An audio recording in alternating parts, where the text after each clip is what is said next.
I remember a time when the Realm of Magic pack was announced, and we were all so excited because finally... You're a wizard, Harry. Gryffindor! And then the pack came out, and what we got instead was a little bit like... Oh, no.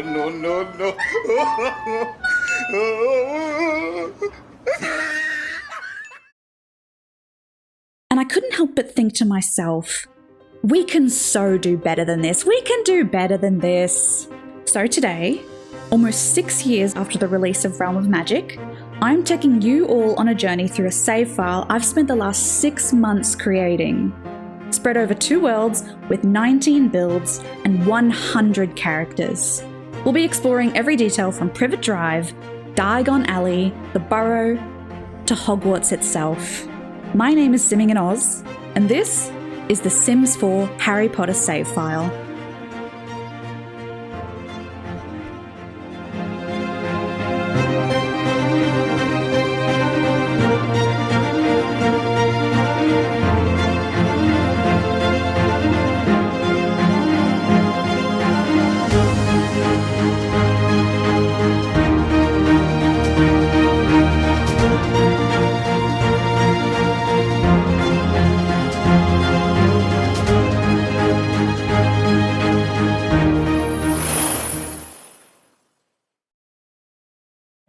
Alrighty folks, a few things to go over before we actually jump in. Number 1, I used most of the packs for this save file, so keep that in mind if you want to download it sometime in the future. Number 2, the save file has established relationships, family ties, and careers for all the characters within the save file. If they're a spellcaster, they own a personalized wand. The exceptions to this being say if you're a squib or if you're had your wand snapped in the past, like Hagrid or Mr. Filch, then obviously they do not have access to wands, but they may still be magical in nature. Number 3, I used the Realm of Magic's blood system as Ancient Bloodline, Strong Bloodline, and Weak Bloodline as signifiers for the Muggleborn, Half-Blood, and Pure Blood respective statuses. The timeline is a bit timey-wimey. It takes place technically before Harry attends Hogwarts, but it does have a few exceptions, being that Tom Riddle is back from the dead and in power. Characters like Fleur and Crumb, who come in later in the series, are already established within the world, and all the defense teachers are actually present and accounted for, so you can technically play Hogwarts with any of the defense teachers that you like. You just have to pick them up and take them over. And lastly, the save file is 95% Glimmerbrooke and Henford on Bagley. Set in the Muggle world of Windenburg, there is a home on Privet Drive that houses a very special family. Welcome to number 4 Privet Drive, the home of the Dursleys. Typically, I like to be pretty faithful to the movies, but I will take creative licenses if I feel like the home needs a bit more personality, and it could use just that clutterbug edge that I really like with my builds. Moving inside, we're going to actually meet the family first. So first off, this is Petunia Dursley. She is a housewife, she does not have a job, but she is very much into neighbourhood things and speaking with neighbours and being snoopy. She loves her family, but she has a very tenuous relationship with her nephew Harry, who of course also lives here. And then we have Uncle Vernon. He is very wide set, he is very easily angered. He has a job in the business career, but he's quite low down the list. And he too has a very tenuous and not great relationship with Harry Potter, just for reasons. And I think he's just absolutely gorgeous. Their son, Dudley, is the widest I could get a child to be in The Sims 4. He's such a little ass. He's such a brat, and I like him so much. He is an F grade in school, and he's just not very nice. Everyone in the neighbourhood absolutely hates him, and he's just a little mama's boy, honestly. And then lastly, of course, we have the darling little Harry Potter. Here he is. He's not usually this happy. He is just hanging out in his little bedroom, and he's obviously the chosen one. He's the nephew, he's hated, he does not want to be here, and he is ready to go for any adventures. The house itself is very cluttered. I made a lot of letters strewn about everywhere just so we can harken back to the time when Hogwarts is actually trying to get a hold of Harry at this point. It is at the very earliest time in the timeline. Aunt Marge is going to fly out that window soon though, and it's just really fun seeing the whole family interact with the whole home. This is the kitchen, and I did have to take creative liberties with building bits of the house that we've never seen before. So this is a laundry, that's a little powder room. And if we go back out here, we get to the very interesting part of the house where it's the main hallway, and obviously it's dedicated to family portraits and everything. But under the stairs, there is actually a very, very sad little bedroom for Harry in here with, you know, his little toys, his little toothbrushes, and in with the spiders and everything. And we also have a garage over here for when Vernon wants to do some handiwork on his weekends and everything, which I think is really lovely, or he wants to build some bars on Harry's window. Upstairs we have just a basic hallway. I wanted to have the build to be very accessible for anyone who wanted to play it, so Harry does have 2 rooms. He has his bedroom here with his little family portrait and bars on his window, and he also has the bed under the stairs, so you can play whatever storyline you want. And then moving through here, we have Dudley's bedroom, which we never actually get to see, but in here it is very, very, very messy and not taken care of. He does not take care of his things. He's very frivolous like that. And then if we move over into here, we have the bathroom, which we never get to see anyway, but I've just made it a basic, very suburban bathroom. And it's just, you know, very Petunia. Petunia's leaned into decorating the house in a very happy family vibes. So it's all really florals, pastels, very, you know, happy family kind of thing. This is Petunia's dressing room, and she also has a photo of her and Lily up on the wall, just as a little bit of memorabilia from time gone by. And lastly, before we move on to next door at number 5 Privet Drive, we'll just have a look at the characters. Harry is of course adventurous, Dudley is gluttonous, Vernon is snob but family-oriented, mean and business savvy, and Petunia is materialistic, jealous, neat and domestic. I think it all ties into them very well. As for their genealogy, you've got Vernon, you've got Dudley, and you've got everything. You also have Lily and James established as ghosts, killed by an urban myth, and the parents of Harry. So technically they are aunt and nephew, and it's all very particular. But really, that is it for the Dursleys at number 4 Privet Drive.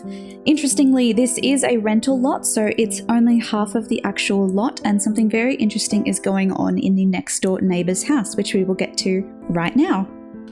And now we come to number 5 Privet Drive, where this is the home of Arabella Figg and her many, many, many cats. I wanted to include her because I believed that we still needed that outside influence of the magical world living right next door or across the road in Cannon's speak, and always having eyes on Harry and someone always watching over him. This is Arabella Figg, their next door neighbour. I did make her a little bit different from the movies, and she is very worldly, she's adventurous, she's incredibly nosy though, and she's always got her eye on the neighbours and watching over Harry for Dumbledore. She is a squib, and she still has a little bit of magical roots within her home. Her home itself is a bit more magical in nature, it's very worldly. She's got a telescope for spying on the neighbours, she has old magical furniture that maybe she inherited through her family, and it's all very lovely and homey, but she's got many, many, many cats. She does have a cat sanctuary in her garage for all of the cats to go and play in. Good job, buddy. And they're all named after food. Petunia is coming and visiting her this afternoon, and to my knowledge they don't really like each other that much.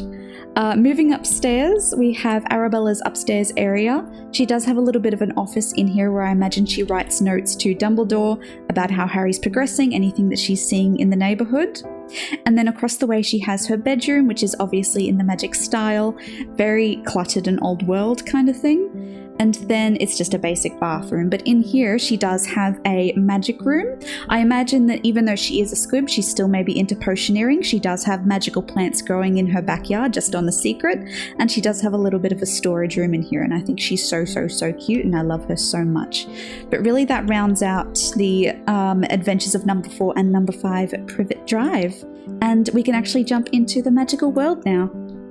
We're going to be starting our journey in Glimmerbrooke, where we have Hagrid's Hut, Hogsmeade Station, Godric's Hollow, the Burrow and Diagon Alley, and we'll be exploring all of these next and seeing how they fit into the magical world. But first off, let's start with Rubeus Hagrid.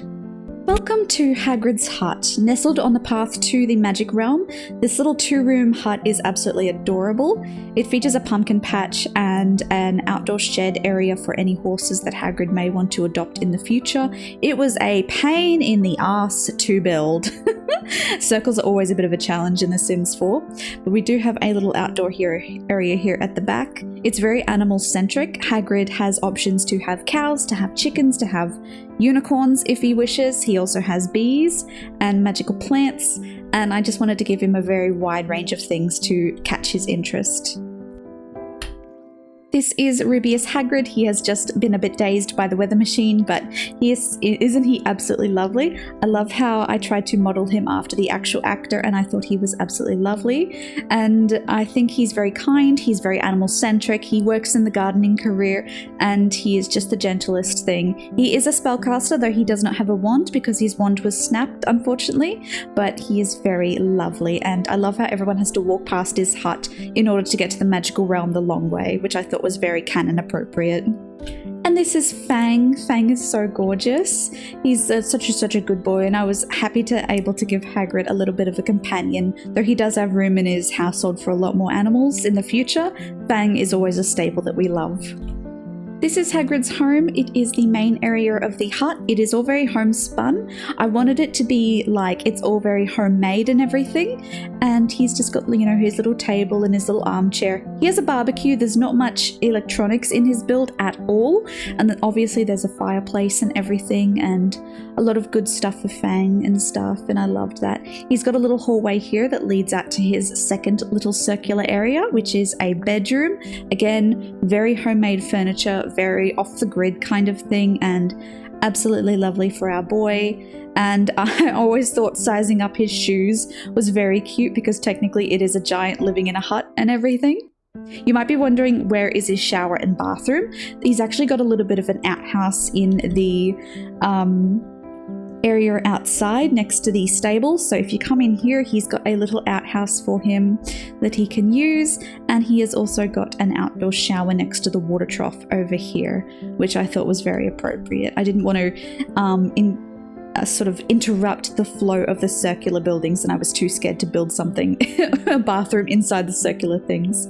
But really, that is it for Hagrid's hut. It is absolutely gorgeous, and we absolutely love it.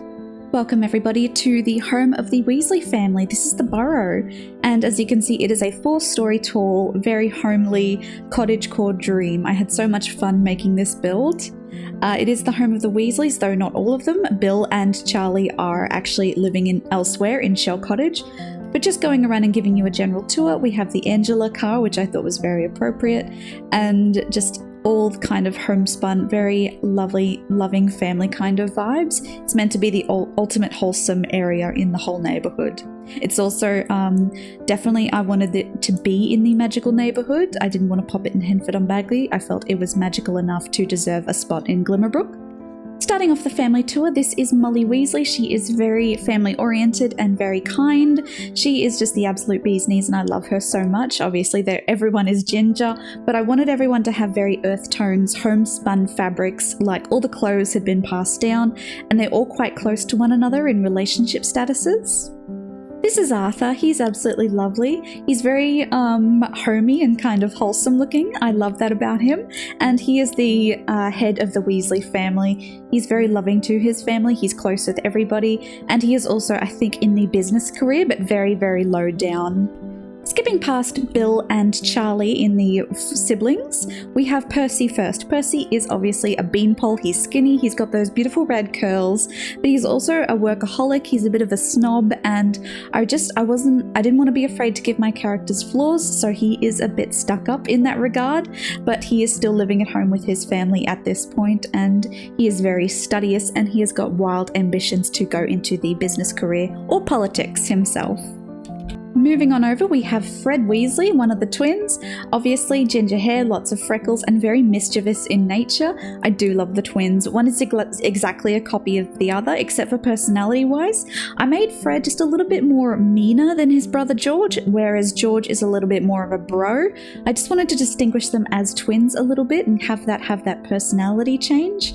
And then moving over, we have an exact copy which is George. Hello, George. And as noted, he is a bit of a mischievous guy himself, but just a little bit kinder, I think. But these two do get along really well, and they are very, very close. And then we come to Mr. Ron Weasley himself. Isn't he gorgeous? Look, with kids, you don't get many traits to actually play with, so I have made him lazy. I felt like, but if he was a teenager, I would be adding loyal to that, but we have to work with what we work with, and I feel like kids are a bit more, I suppose, flawed in the early days when they start to develop into their finer traits of loyalty, so Ron Weasley is that, but he is just the most gorgeous little thing though, and ready to come and make some friends at Hogwarts in his first year. And now we have Miss Ginny Weasley. She is not starting Hogwarts yet, but she is still young. She is the youngest lady in her family, and she is very doted upon by her mother in particular. She's a bit tomboyish, and she has some brooms in the shed, which she loves to sneak out and play Quidditch with, and she is just a little bit of a badass. You'll note she is writing in a very particular diary, which I thought was a bit evil, and I have given her the diary. So again, playing with the timeline and just setting things up for things that can happen in the future. Moving on to the tour of the actual property, we're going to start in the shed outside. This is the shed where Arthur spends most of his time. It's got all of his muggle items that he's picked up from work, as well as some of Ginny's brooms that she comes and sneaks away with. They're kind of on the cheaper side, but the kids still love them absolutely. We've got the very famous car, and their backyard is basically just treehouse, pond, and clothesline, maybe some bees and some flower arranging, and obviously some homegrown plants because maybe they can grow their own food and everything, which I think would be quite something up their alley. The home itself is very mix-matched. It's very homely, it's very, I suppose, thrift story. It's got a lot of things in it, and it's very, very cluttered. I wanted it to be very warm and inviting for anyone who comes and staying. This is obviously the living room. And then as you move over here, you've got this really gorgeous dining room with mix-matched chairs and everything. And then moving through, we have a little bit of a powder room in there and the kitchen itself. And then as you actually come around, you can start going up the stairs. Now, up on this first level, we have Molly and Arthur's bedroom. So this is their landing here. And if you go into this bedroom here, we have the main parents' bedroom. It's very private. It's near the bottom. I like to think this is Arthur's side where he brings his work home with him. And this is Molly's side where she's got cards of like maybe the kids have made them in their childhood. They also have a little bathroom to themselves because I just felt like they deserved a little bit of a bathroom. And then moving up the stairs, we have the next level dedicated to Ginny and a main bathroom. So this is the landing here. And going through, we actually have a very big bathroom where I feel like everyone would absolutely make a mess. And then moving through here, we actually have Ginny's room itself. She's obviously got, you know, a really nice bedroom. She's been doted upon as the only daughter. It's very pink and probably very decorated by Molly Weasley herself. And then moving upstairs, we actually have to go up a ladder to get up there because it's the burrow. And then we actually have a little bathroom for the boys to share up here. And this is their landing. Oh, pardon, we're too fast. We have Ronald Weasley's bedroom up here. It is absolutely a mess. It's in Gryffindor red and he's got posters all around. I couldn't do Quidditch posters, but we did try our best. He also has a little bed here for when maybe he wants to bring a certain boy who lived home for the summer holidays. And then moving on through, we have over here the twins room. I think the twins room is really fun because they've obviously got, you know, they're sharing a room. They've sort of built all of their pranks and done experimentations up here. And they've got, you know, a nice desk. They're not unintelligent. They're actually quite sly. And I really like that about them. They do have magazines under the bed, which I thought was really funny. And then they do actually have a little bit of a fun thing connected to their room. So if you go outside and go up this ladder here, you can actually go up to this balcony up here where you have a telescope and some fireworks to play with. And then lastly, for the upstairs area, we have, I believe, Percy's room, which is over here. So Percy's room is very neat, it's very studious, and he has kept it in really pristine order. But really, that is it for the burrow. It is an absolute gem of a property, and I really enjoyed making it. It just goes down and down and down and down, and it's really fun to play, and I hope everyone has enjoyed it so far. But moving on, we'll be moving on to another community lot next. I think we're going to go to Diagon Alley. Welcome to Diagon Alley. As you can see, it is a very big lot. It's located in the biggest lot in Glimmerbrooke. And at the front we have obviously the night bus and a facade of buildings that don't actually exist. The only real building really is the leaky cauldron that we've got right here. And as you'll note, it's very magical-esque, so we're already leaning into the magical aesthetics. I did have a little bit of fun and put out Have You Seen This Wizard Sirius Black posters everywhere, so I thought that was very, very fun. And if we move into the actual leaky cauldron, I tried to sort of replicate it from the movies. So this is typically where, you know, everyone would gather before they actually go into the alley itself. I like to think this is the little bit of hallway where Arthur and Harry had their chat about Sirius Black, and he's like, don't go looking for black, blah, blah, blah, blah, blah, blah, blah. He's evil. This little room here is a little bit of a private nook in the leaky cauldron. It's just a little bit of a private area for anyone actually staying, because there are guest rooms up here. So if we actually go upstairs, we can see that there is a little landing over here, and there is a little bedroom just here. So if you want to come and stay at Diagon Alley, where Harry might have stayed after he left the Dursleys in Prisoner of Azkaban, this is where he would have stayed. It's got a bed, it's got some food, it's got a bathroom, and I thought it was super, super, super, super, super, super cute. It's all little patchwork and everything, and it's very leaky and everything. I made sure to add a lot of stains and everything to the walls and make it actually embody the leaky cauldron. Moving through the leaky cauldron itself, it's very tall and everything, and it's obviously got the bar. It's very run down. I really wanted to just lean into a theme of wizards. And then importantly, through this doorway here, we actually have the entrance to the alley itself. So this is the alley, this is the courtyard. We've got Christmas decorations up, I do apologize. So this is the courtyard itself. I didn't have quite time to do a magical door, but you get the idea of what I was going for. And on your immediate right, we have Ollivander's. So this is Ollivander's, and it is where everyone can buy their brooms. Now, Diagon Alley is a retail lot. It is owned by Lucius Malfoy. The prices are absolutely ridiculous because he's an ass like that. He's expensive. But you can buy any of the ones that you like and have a look and everything. There is an Ollivander character as well. We will meet him later. Ollivander's also has an upstairs little area where I imagine that he makes all of the wands and everything. And then if we go down here, we have actually where he stores all of the wands and everything. So I thought the wine racks really were a nice little shoe-in for that. Going through here, we have a little bit of a powder room. And then moving back out into the alley, the next thing we have is a bookstore, Flourish and Blots, I believe, and that is next door. So we can immediately go in. It's a very tall building. All of the buildings sort of tower over you when you're walking through the alley. And then moving in here, we have a very lovely bookstore. It's a little bit on the fancier side. You can actually buy any of the books in here if you want. It sort of goes all the way around, and it's very, very fun. I do like it a lot. I love the displays and everything. I think it's very, very cute. It does have an upstairs area. I imagine this is where Draco looked down on everybody and his dad came in and introduced himself, and oh my god. So this is all the books that you can buy. They're all the magical tomes and everything, and you can actually look down on the alley itself. Moving down back into the alley over here, we have a herbology store. It's where you can buy some plants and anything you may need. From here, it's a beautiful building. I love the color scheme of it. And if you come in here, it's all just very homespun. Lots of greenery, lots of for sale stuff. There is a cow plant in the corner, so just beware of that. There are dangers everywhere in the magical world, really.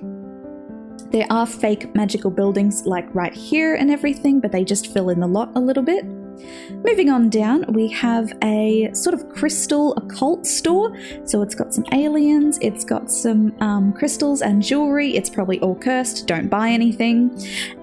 So as you can see, some jewelry, some books, some bones, some crystals, and it's just a fun little building that really rounds out the lot.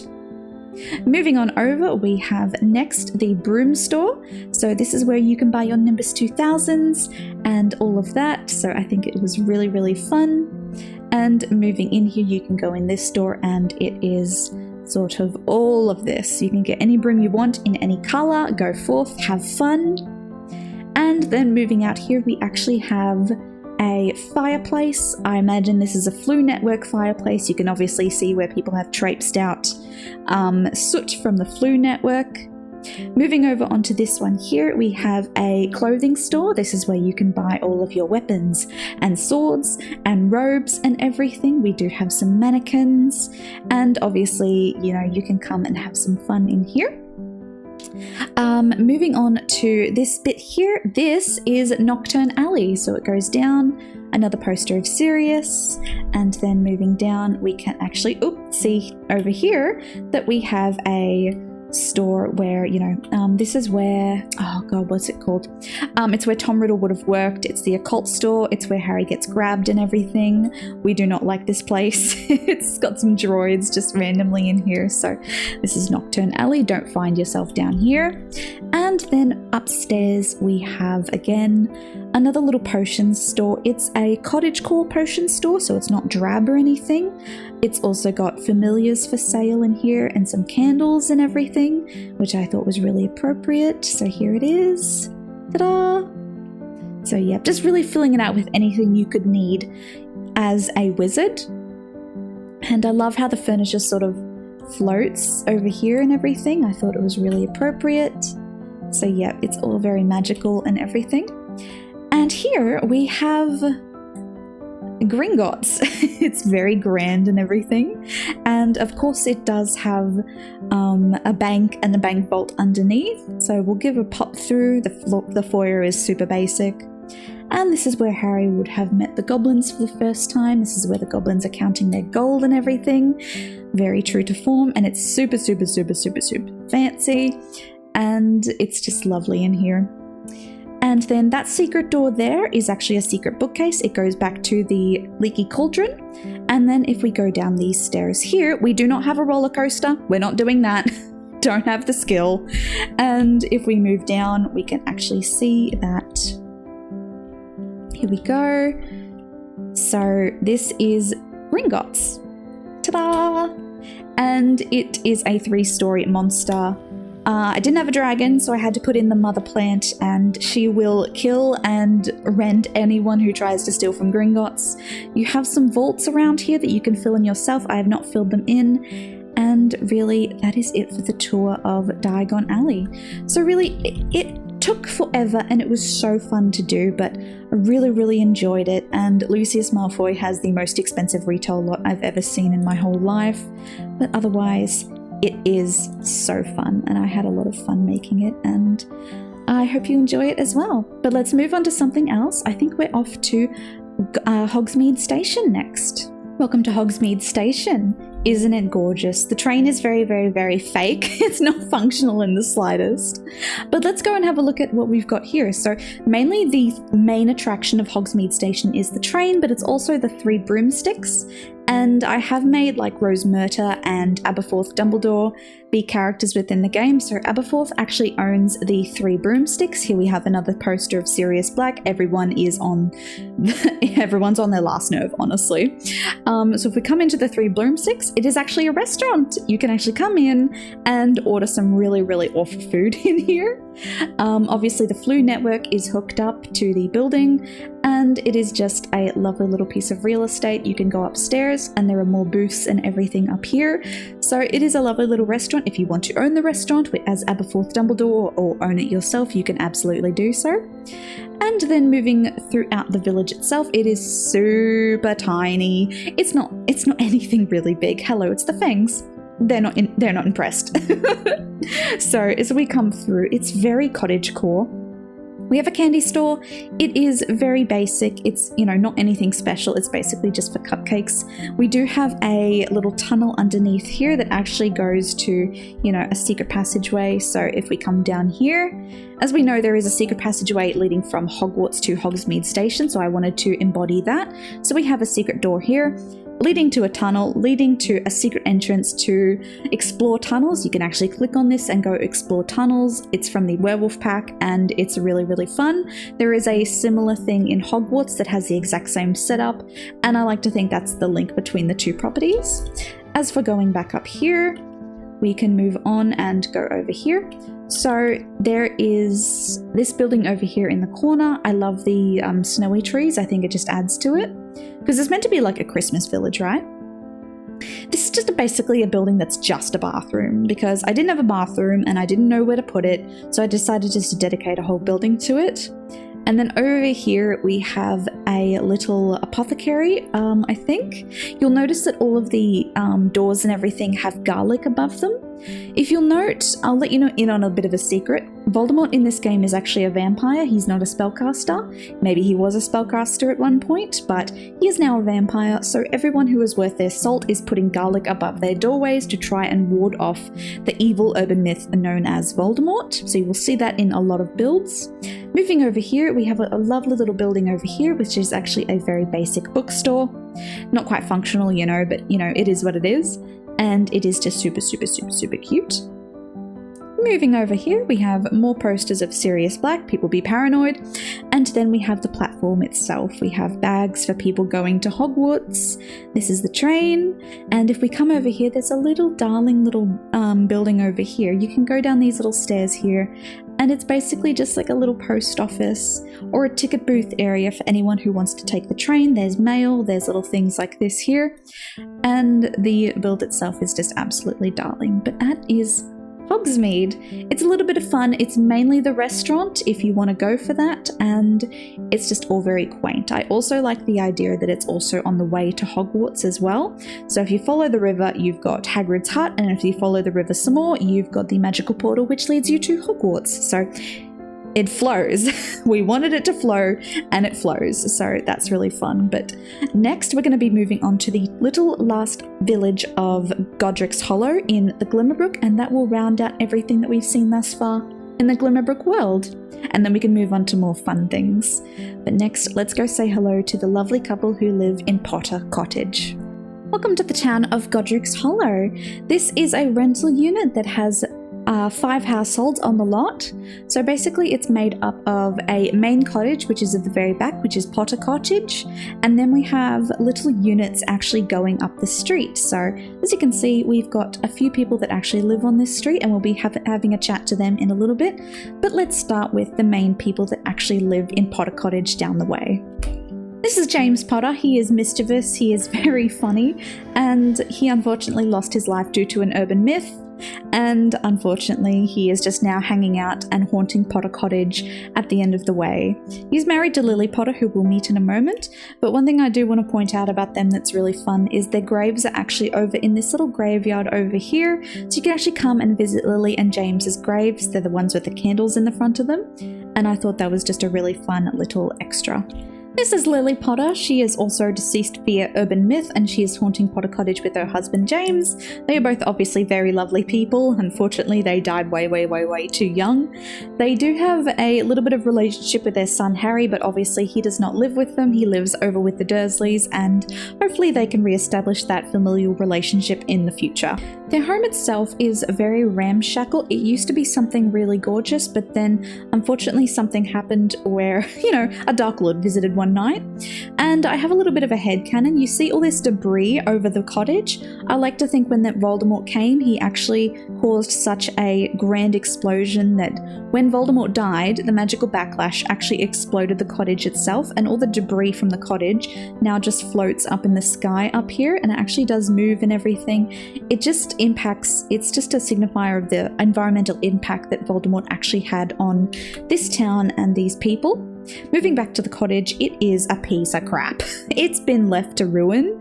It's very boarded up. It's very decrepit, and people aren't actually allowed in here. They're not actually allowed, but they do have a little bit of a shrine here for James and Lily and their sacrifice. If we move inside, you got the basic layout. You knew what it was, but obviously it has been just left to absolute ruin. It's got a kitchen, it's got a little powder room down here, it's got a massive hole in the wall, and it's just, not a great place to be. It's got a little living room over here where the vines have just grown in from the fireplace, and, it wasn't, a great place.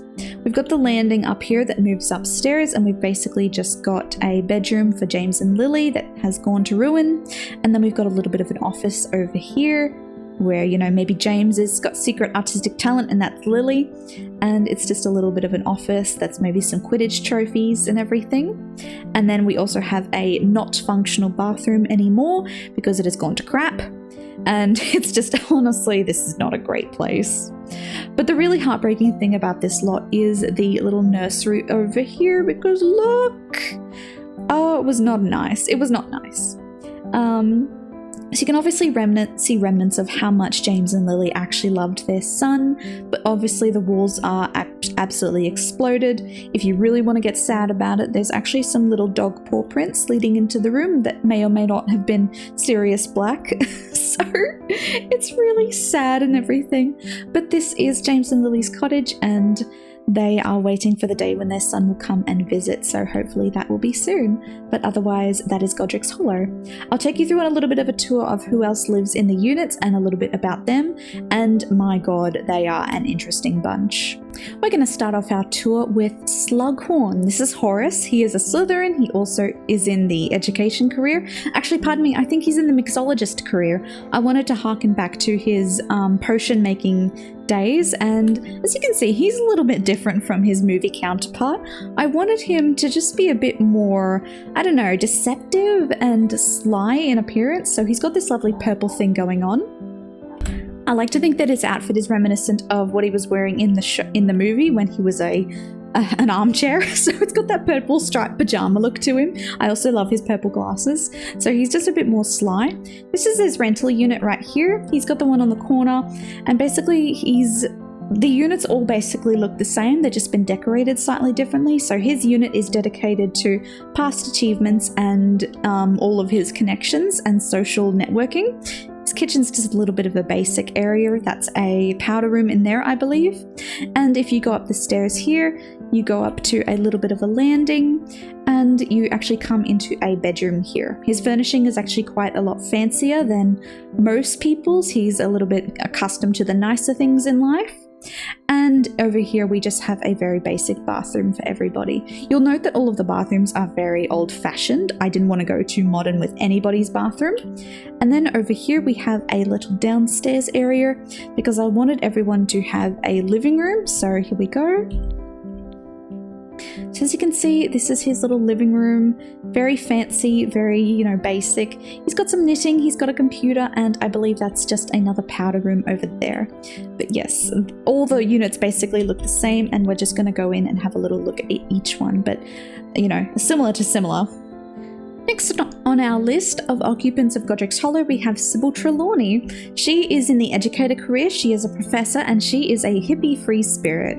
She's very nature-ish. She's got lots of clunky jewelry. I made her eyes incredibly big because I wanted her to have that spooky effect. When she walks, she's got the spooky walk as well.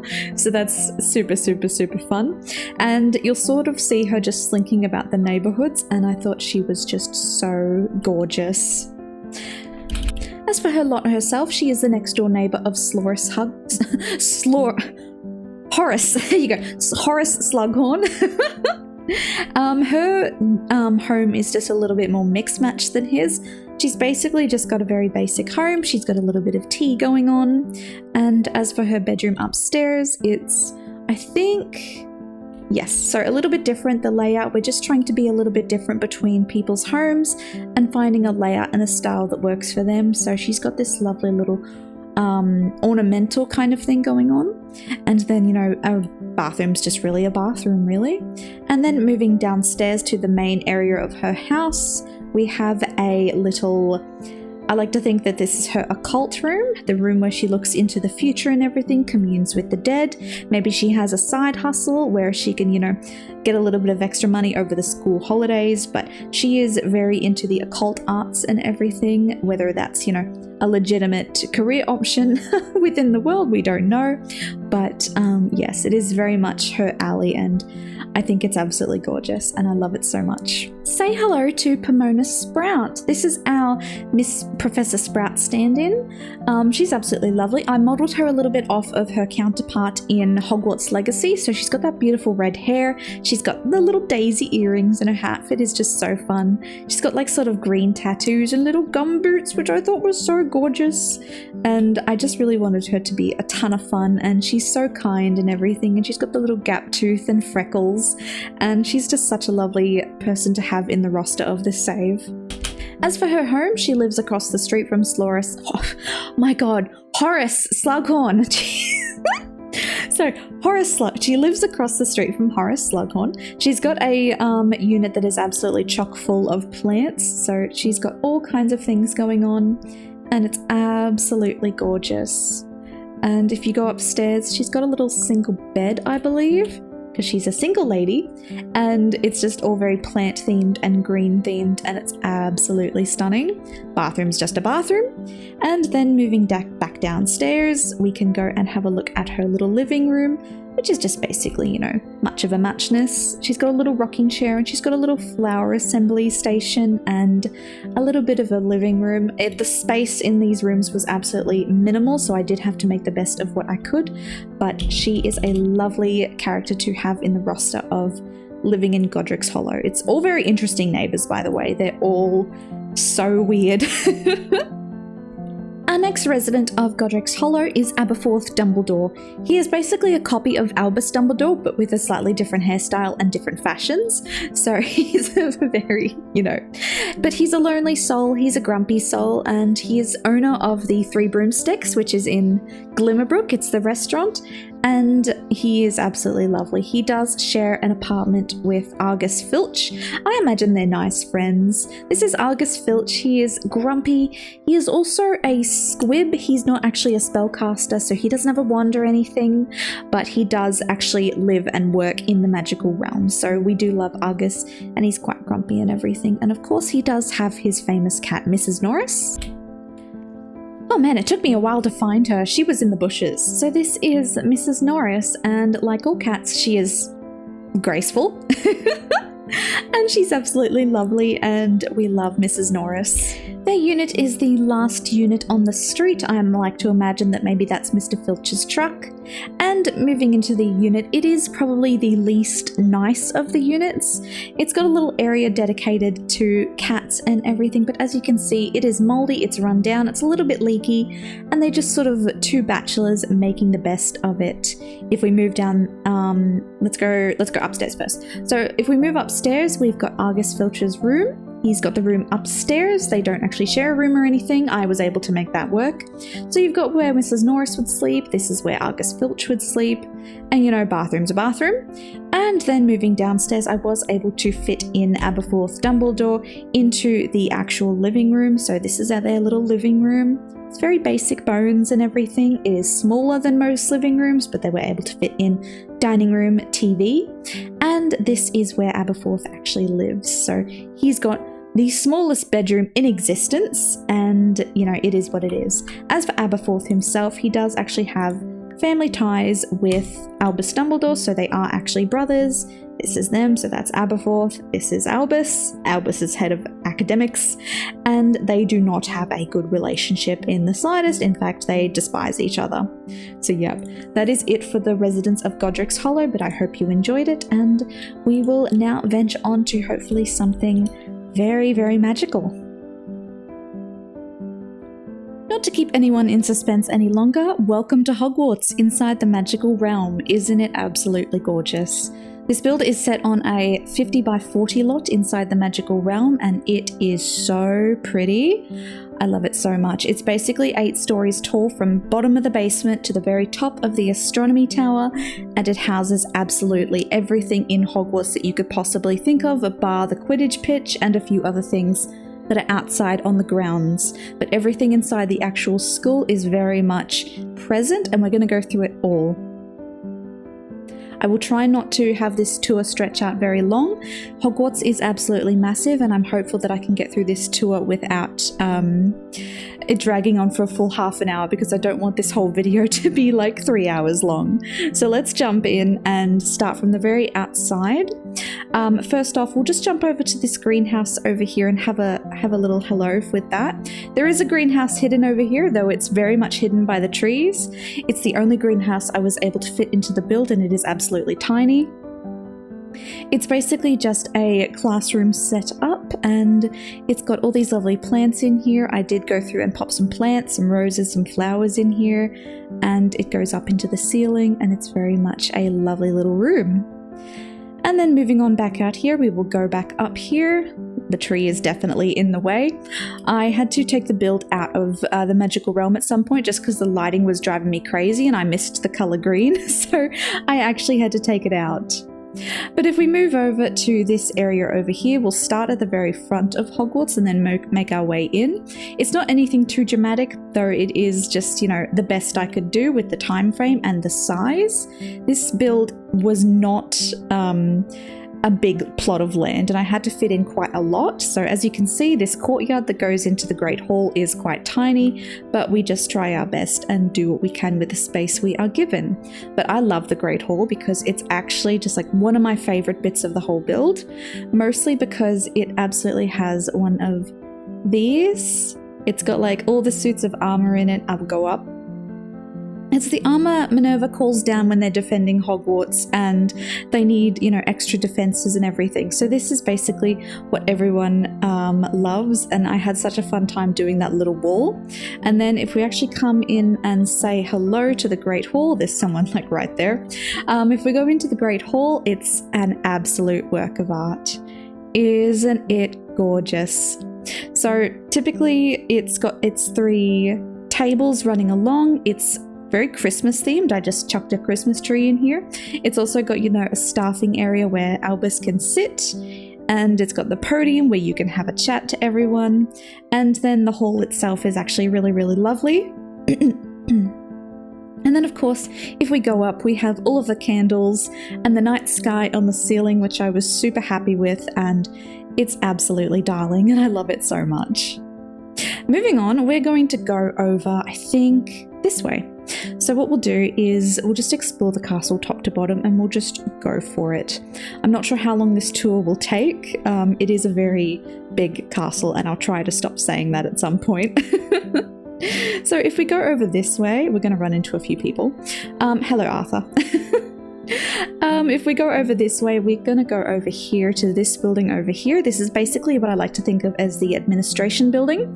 This is basically the grand stairwell. It's got stairs going up, it's got stairs going down, and we're just going to basically move through it. This first classroom over here is the Transfiguration classroom, or Minerva McGonagall's classroom. So it's got birds that people can transfigure. It's got some items back here for people to take and transfigure, like some cups and everything. But the birds are so cute, and I love the addition of birds into the Sims 4. Thank you, Life and Death Pack. Moving up here, we do have a stairwell up into Minerva's office over here. So if we go up here and through here, we actually have Minerva's office, and it's green because she likes that color, and it's absolutely gorgeous. And she has another crow in here as well, and I thought it was just really nice. Moving outside of Minerva's office, we have a statue that should look familiar. This is the statue that leads up to Albus Dumbledore's office, so let's go and take a look. So it's not a staircase that moves, or it's just a ladder. Time and space played a factor. Now with Albus's office, it is very glittery. So this is basically the trophy section and everything, and over here is a little antechamber with either a pensieve or the goblet of fire. This building actually goes quite upwards a bit, and it's really, really fun. The lighting is always fun in this area. And then we come to the actual office itself, and it's really, really fun. It's meant to be like, it's double story. You've got actually a working portal right there. You have a lounge and fireplace area. This is definitely a picture of Albus Dumbledore above his fireplace, so ego on this man. And then you actually have his little office over here, which I thought was really, really cute, and it's got all of his little baubles and everything that he has collected over the time. He's also got a little area up here for people to come and practice magic. This is where he makes his own potions and everything. Portraits everywhere, and it is such a cool space, and I love it so much. Moving back down, we can go back to down here and go down, and we're back at the statue, and that's Minerva's office there. I'll try and just not keep you, I won't get you lost, I promise. I'm gonna guide you through this. And then if we go out this door, we have a lovely little hallway, and that is a broom closet. And if we go over this way, we can see that this door here actually leads to a balcony that looks down on the Transfiguration classroom. So it is double story, and it's a very grand room. And this is, you know, if Albus wants to pop his head in with Minerva. And across the way, we have a hospital wing. So this is the hospital wing, being the administration building. This is Poppy's office, and where she makes all of her potions and everything. And I love her little office nook just there. And this should look familiar. These are all the hospital beds. You've got like little shoes and everything, and where people want to stay. Harry is here quite a lot.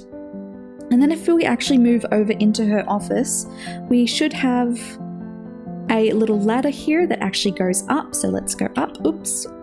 And up we go, and a little chamber over here, and this actually takes us outside onto a rooftop balcony, and it actually has a rooftop little garden with magical herbs, crystal charging station, and gargoyles, and you can actually see out over the top of Hogwarts. So you can see that this is the administration building that we've been looking in, and that is the rooftop garden right there, and that's all Albus's office up there. And moving back down, back to the hospital wing, we'll go back out and follow the path. That's just a little nook, which I like. And if we go down these stairs, we'll go back to the very familiar room of the grand stairwell, which we came in earlier. Ta-da! We're going to go over to this doorway here, which is a little fun thing. It is the girls' bathroom, or mostly just a bathroom, because we did not have the room to be gendered about this. So this is the bathroom where Moaning Myrtle comes and hangs out. And it's obviously got a super not secret spout. There's someone going to the bathroom. These are custom bathroom stalls, just because I thought the green stalls in the movie were absolutely gorgeous. And this is just a little bit of a garden thing up here. And it's really, really cool. And of course, it wouldn't be one of my builds if it wasn't actually the Chamber of Secrets. So let's go in here. There is a secret doorway just here. It's, you know, we tried our best, but the sink had to go and there was a door. And then we can actually see down into this chamber here. Let's go have a look. Here we go. So it is a very, very, very long dive down to the very bottom of the Chamber of Secrets. Here we go, and we're home.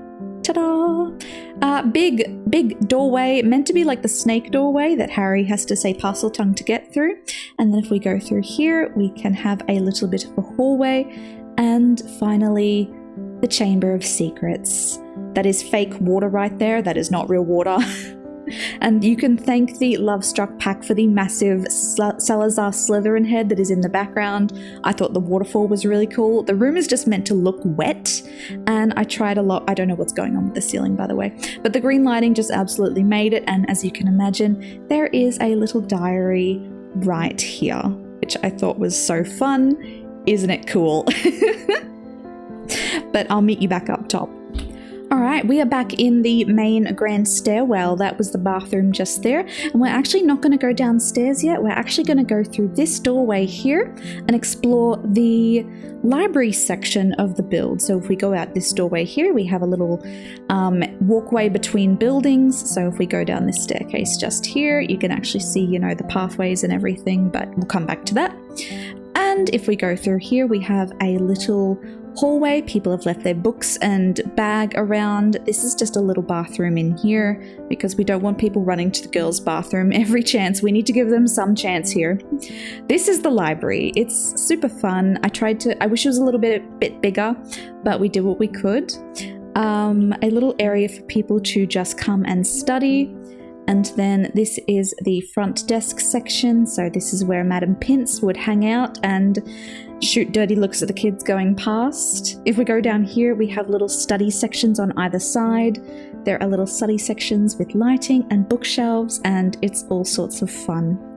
Moving over into this section here, hello. This is one of the sages. This is just a little study nook in the library, and of course we have the restricted section. It is dusty, it is restricted, you should not go in here. But it does actually lead up to the Defense Against the Dark Arts classroom up there, but it's really cool. Going back out, we will go back out, and we will actually go up to that Defense Against the Dark Arts classroom right now. So we'll just go back here, we'll go up the stairs, and if this seems really confusing, my god, actually building it was a horror show. It took me 25 YouTube videos. Now, this is an office that you should have a bit of familiarity with. It is the Dolores Umbridge office, so a lot of rules are stapled on the outside of this thing, and it's outside the Defense Against the Dark Arts classroom, and here she is. Isn't she just an absolute delight? Let's go in and have a look. So, this is Dolores Umbridge's office. It is pink. It is not a nice place to be. Here's a little table for people who are in trouble, who have some writing lines to do. They sit at that desk there. And then obviously she has a photograph of her and the Minister of Magic. I got my Ministers of Magic mixed up. I wasn't sure if she was in love with Fudge or the second one. So it just shows that I know about the Ministers of Magic. So this is the Defense Against the Dark Arts classroom. I based it very much on the movie, so you've got all of this, and you've got the desks and everything. Turn to page 394. And then you go up here, and it's obviously got, this is where the little pygmy goblin things that Lockhart would have set off. There's the wardrobe that Lupin would have put the Bogart, and it's just all sort of fun. If we go up here, we can actually see that that is the restricted section. Not sure why I made it like that, just felt like it. This door here leads to the Defense Against the Dark Arts office. So if we go up here, obviously ladders everywhere because it's a build, it's really complicated. The Defense Against the Dark Arts teacher's office, I tried to make it neutral. I think I had Lockhart in mind when I made it, so lots of mirrors, lots of trophies, lots of ego. And there's, of course, baggage. They're ready to leave at the drop of a hat. There's also some money because, he's a bit on the shifty side. But it was really, really fun. And then if we go over this way, out this door, we come to the outside. It's a bit awkward, so just bear with me here. And if we come to this way over here, we have the astronomy tower. There's two ways to get to this astronomy tower. So there's this way that we go here. And if we go through here, we've got a little bit of a hallway. This stairwell goes back down to Umbridge's office beside it, but we can actually just go up this way. So if we go up and up and up, we come to the astronomy tower. There is a weather machine, and there are telescopes, and if we zoom out, and I'll give you the outside view again so you can see where we are, we have just explored this entire building just here. So we've done administration, we've done the library building, and we'll be moving on to another building now. So I reckon let's go back downstairs. Oh, another thing I did not show you. If you actually go outside this door and walk around, so go outside the Defense Against the Dark Arts teacher's office, take this pathway to the left, you will come to a little room over here where the dungeon is, because of course they have a rooftop dungeon because they needed to keep Sirius Black contained. I thought of everything. So here's where Sirius Black would have hung out, and I bet the rats are just adding insult to injury. So here we are, and we're just going to go back downstairs now. Alright, I've taken us back to the courtyard outside the Great Hall because I just found it easier than whizzing around. So what we're going to do is we're going to explore the Gryffindor Tower next. So if we come through here, you'll see that there is actually a doorway at the very end of this hallway. So we're going to go over here and we're going to actually have a little bit of a look. So we come out this doorway and we actually go into the portrait. It's a living hell. The portrait tower, which is all the portraits of everything. There is also one going into the basement level that leads down to a ton of fun down there. But first off, we're going to go up. There is little things strewn about. Like, this is a fake doorway just here, but I just wanted it to be really fun, so I just made, fake doorways all over the place. And then if we move up, we actually go to the next level, and it's just portraits everywhere. And then if we move up, oh well, I really gave it away there. This is the Gryffindor common room, but outside it is what I was going to show you, is the portrait of a lady up here, right outside that door. That's where you come up from the tower itself, and it's really cramped. And then we come through here to the Gryffindor common room. Ta-da! She's pretty, she's very red, she's very worn, and I wanted it to just reflect the sort of adventurous nature of the students of Gryffindor, so it probably is the smallest common room that I did, and I had a lot of fun with it. So it's lots of trophies, lots of portraiture, lots of study spots. If you go over here, of course, it is a ladder, and then we can actually go up and we go into the dormitories.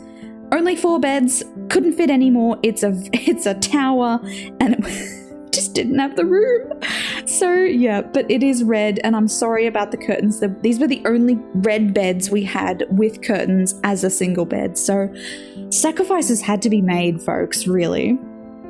But then if we actually go out, I will show you the outside of the tower. It is connected onto the Great Hall just here, and it is a ton of fun.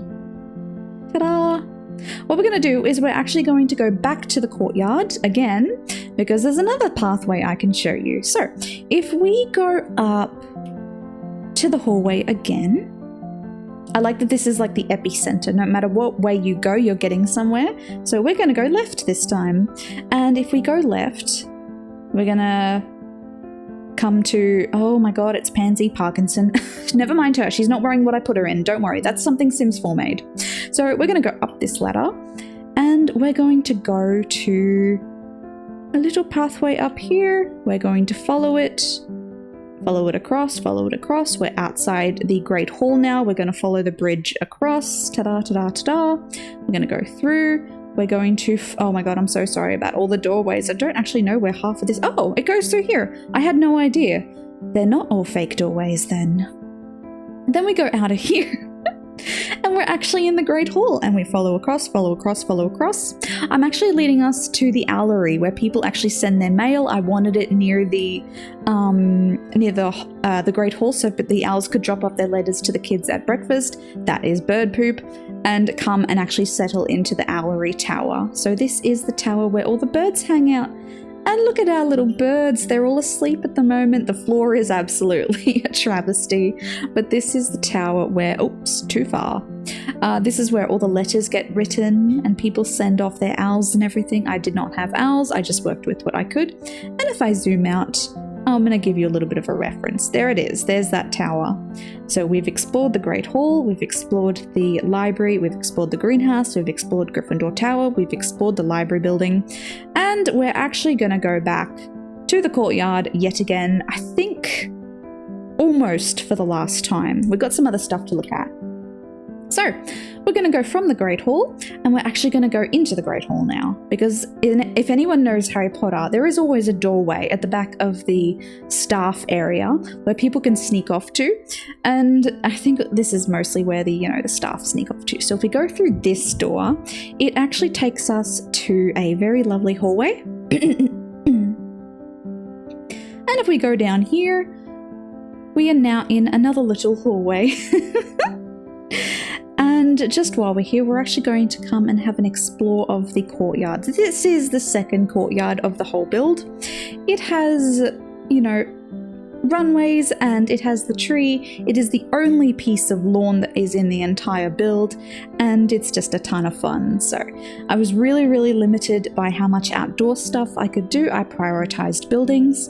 This door leads to the library just here. If I just poke my head in, you'll see that's where we were before. That's the library right there.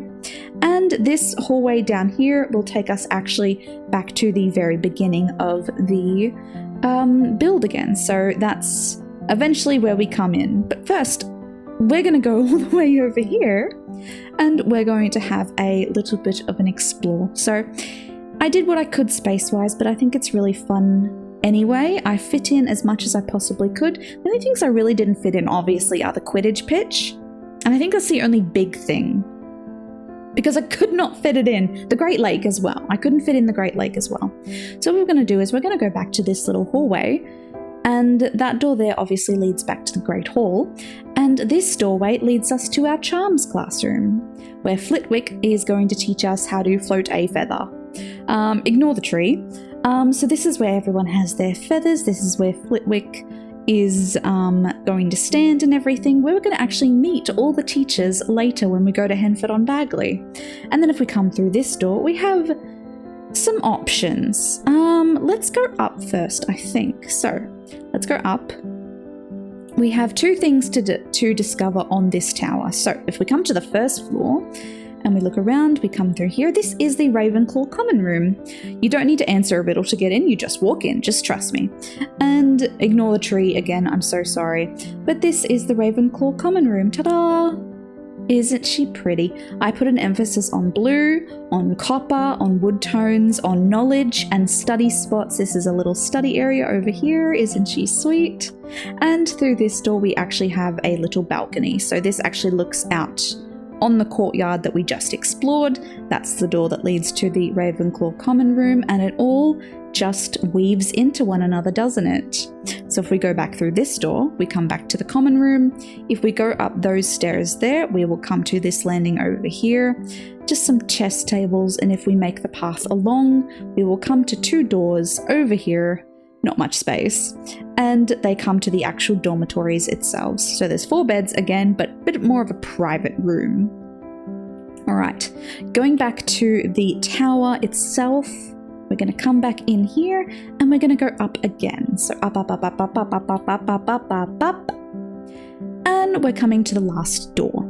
This is, God help us, Sybil Trelawney's classroom, I suppose. It's where you look into the future. We've got tea leaves, we've got aliens, we've got ghosts, and it's just tarot card readings and crystals and candles and paranormal. All the tarot cards are lined on the walls. There's lots of curtains, lots of incense, and she's a journey, isn't she? She's also a glass dome, which I quite liked. So that's the classroom itself, and you can actually come out of it and go forth. But it is fun. And this is Hogwarts at night. Isn't she pretty? Alrighty, now we're going to go back to our little tower over here because we've got one more thing to discover in this tower if we go down. So down, down, down. This is the charms classroom just there. And if we go down one more, ignore the rock. I don't know why. Oh, we're actually in the basement now. Here we go. So this is the first level, and this is going to be the trial rooms from the Philosopher of Stone. So we're skipping Fluffy and the three-headed dog, and we're going straight to Devil's Snare. This is the Devil's Snare room. It's, God help us, it's so fun. And I don't know if people can actually get through here. God help you if you try.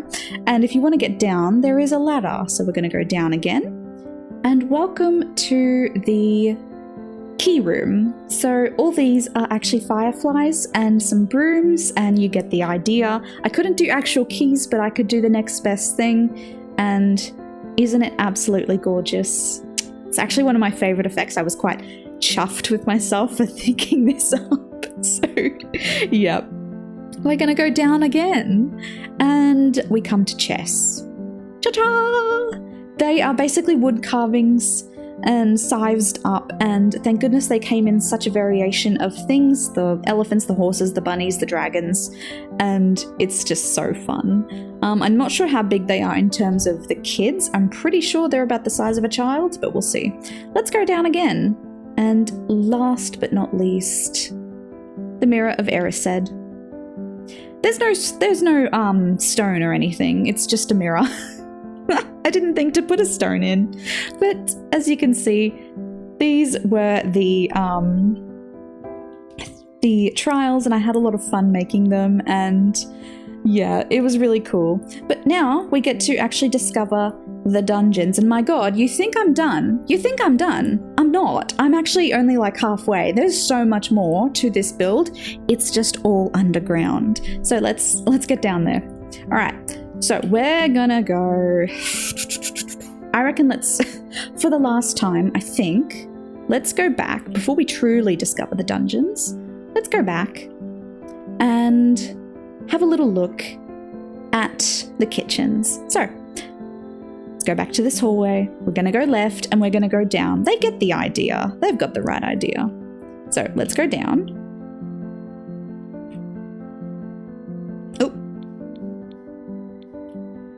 Here we go. So, oops. And here is another hallway. So first off, we're gonna go left. Welcome to the kitchens of Hogwarts. It's big. I don't know where the elves live, don't ask me. Oh my god, one of the twins is getting a snack. That's so cute. But here we are. We have big fireplaces. We have food. We have everything under the sun. And it is so cute. And then, of course, because we're near the kitchens, and because we're near a photo of some fruit and pears, we know what comes next. The common room for Hufflepuff. I'm not sure why Ginny Weasley is in here. That's grown-up Ginny Weasley, by the way. And here we go. So we have lots of yellows. They have a tree in their common room. Oh, a sage is down here. That's cool. So as you can see, this is the Hufflepuff common room. Welcome, welcome. And it's absolutely gorgeous. It's very, you know, a common room's a common room, really. And then if we come through here, we have a bathroom. I don't know why. Don't ask me why. I don't know why. And then if we come through here, their bedrooms are also a little bit funny as well. They've got these nooks. Instead of whole rooms, they've got these little nooks that sort of section themselves off. And you can actually, you know, come in, you can sleep, you can study, and it's all just sort of like that. And what we're going to do is we're actually going to go back upstairs so we can actually keep track of where we are. And we're going to go back out this doorway to this hallway here. And we're going to go through this door. And this should look familiar because now we are back under where the portrait gallery is. So if you go right up, that is Gryffindor common room. And if we go down, we're going to go to the very bottom of this little chamber here. This is the bottom of Gryffindor Tower. It has got a little pond, and down there is where the dungeons are, but we'll come to that. We're not quite there yet. So if we have a look around, we've got a few options, and we can actually go through this secret doorway here because this is a secret passage. If we go down, we've got more secret passage. If we look in there, which we won't, that is the room of requirement. So we're going to go down some more. We're going to go down some more. We're going to go down some more. And we're going to go right into the depths of Hogwarts itself. I love these secret passages. I like to think this is where Sirius and Remus and Peter and James all explored, and obviously Harry got his little bony ass in here sometime. And if you remember our Hogsmeade tour, you'll remember that there is a secret tunnel under Hogsmeade that goes to Hogwarts, and it comes out right about here. Ta-da! You can actually explore those tunnels and have a look yourself, but otherwise it's a ton of fun and I really liked it. And so we're going to go back, and we're going to go back to our little area, and we're actually going to have a little bit of an explore and start to go down into the depths of the dungeons. Alright, so we are once again back at the Great Hall, and so what we're going to do is we're actually going to take this pathway back to the administration building. That's Draco Malfoy. Look, The Sims 4 is dressing my characters in random clothing that I didn't pick out for them, and I really don't like it. They all dress like strippers. So here we are, the grand stairwell again, and we're finally going to start making our way down, but we're not quite in the dungeons yet. I know, it's so much. So, I don't know what those blue things are. Welcome to the trophy area. This is where we have all of our Quidditch trophies and everything. We're just going to go down a smidge more. No, yes, maybe. Through this door here, we have the History of Magic classroom. This is where Bins, the ghost, is going to teach. Cobwebs, dusty. It's disused. It's falling apart. It's not even that complete, actually, because of glitches. So, yep.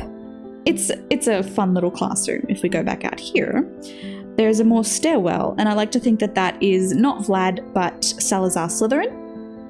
And then if we come through this doorway here, we have the prefect's bathroom.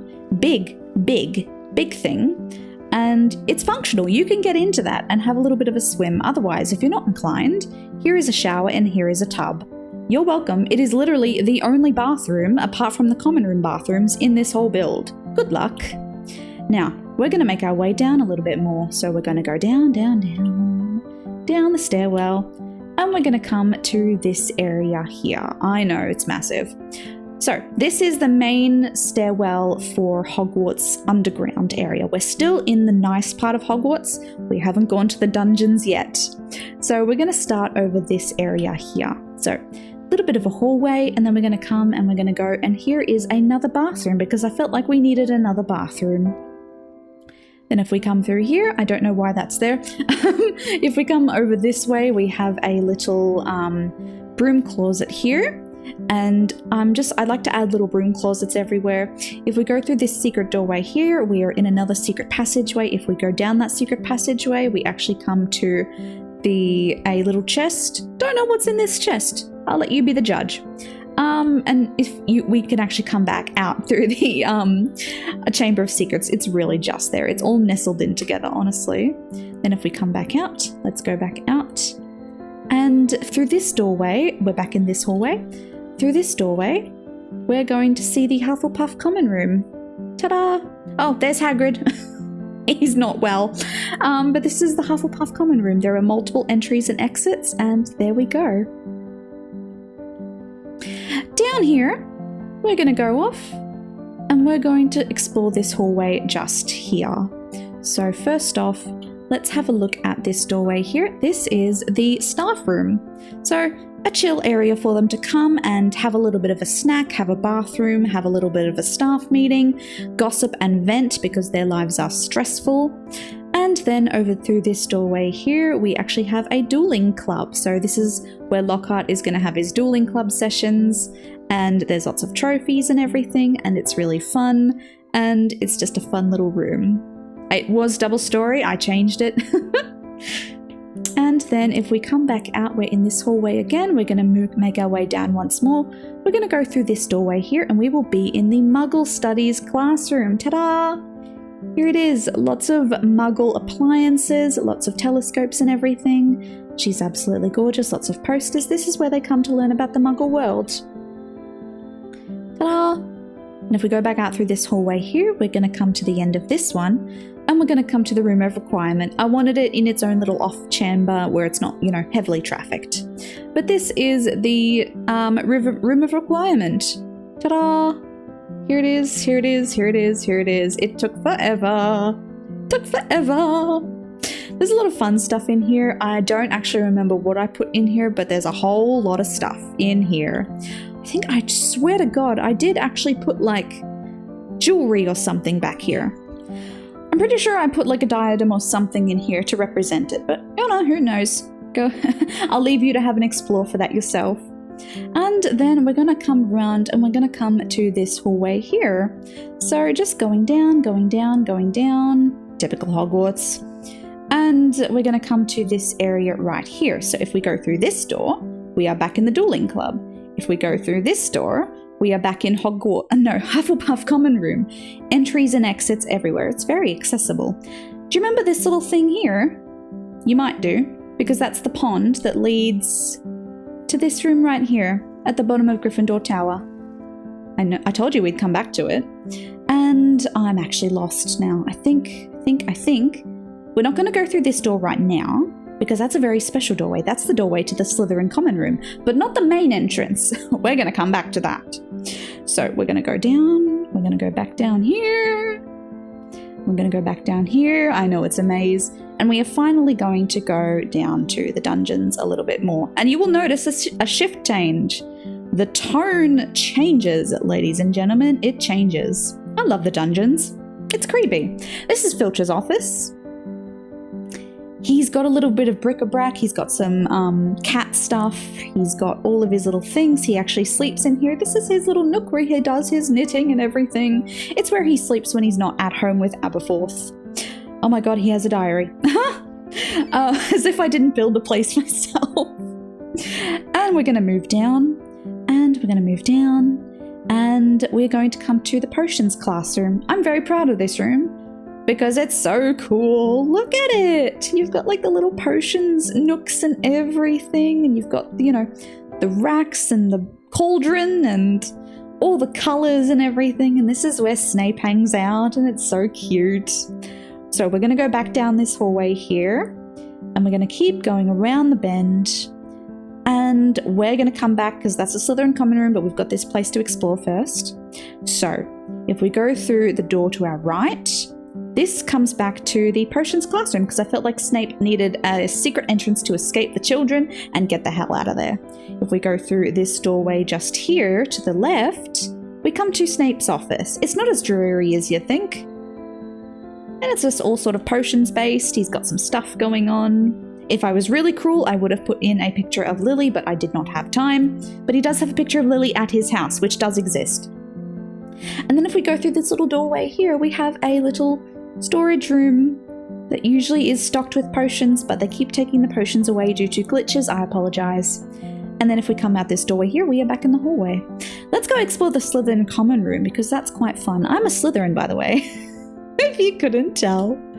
So let's go in. It doesn't look impressive as soon as you walk in, but it does get more so. So this is a little bit of an antechamber. They've got a grand piano. They've got this going on. It's only until you actually... Oh, that door goes to Snape's office as well. He has, you know... I like that he has, you know, a hand on the pulse of the house and everything.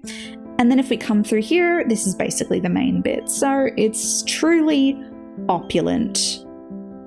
It's got like, you know, a main couch everywhere. This is probably where Draco and all of that hang out. The fireplace is huge. It's double story.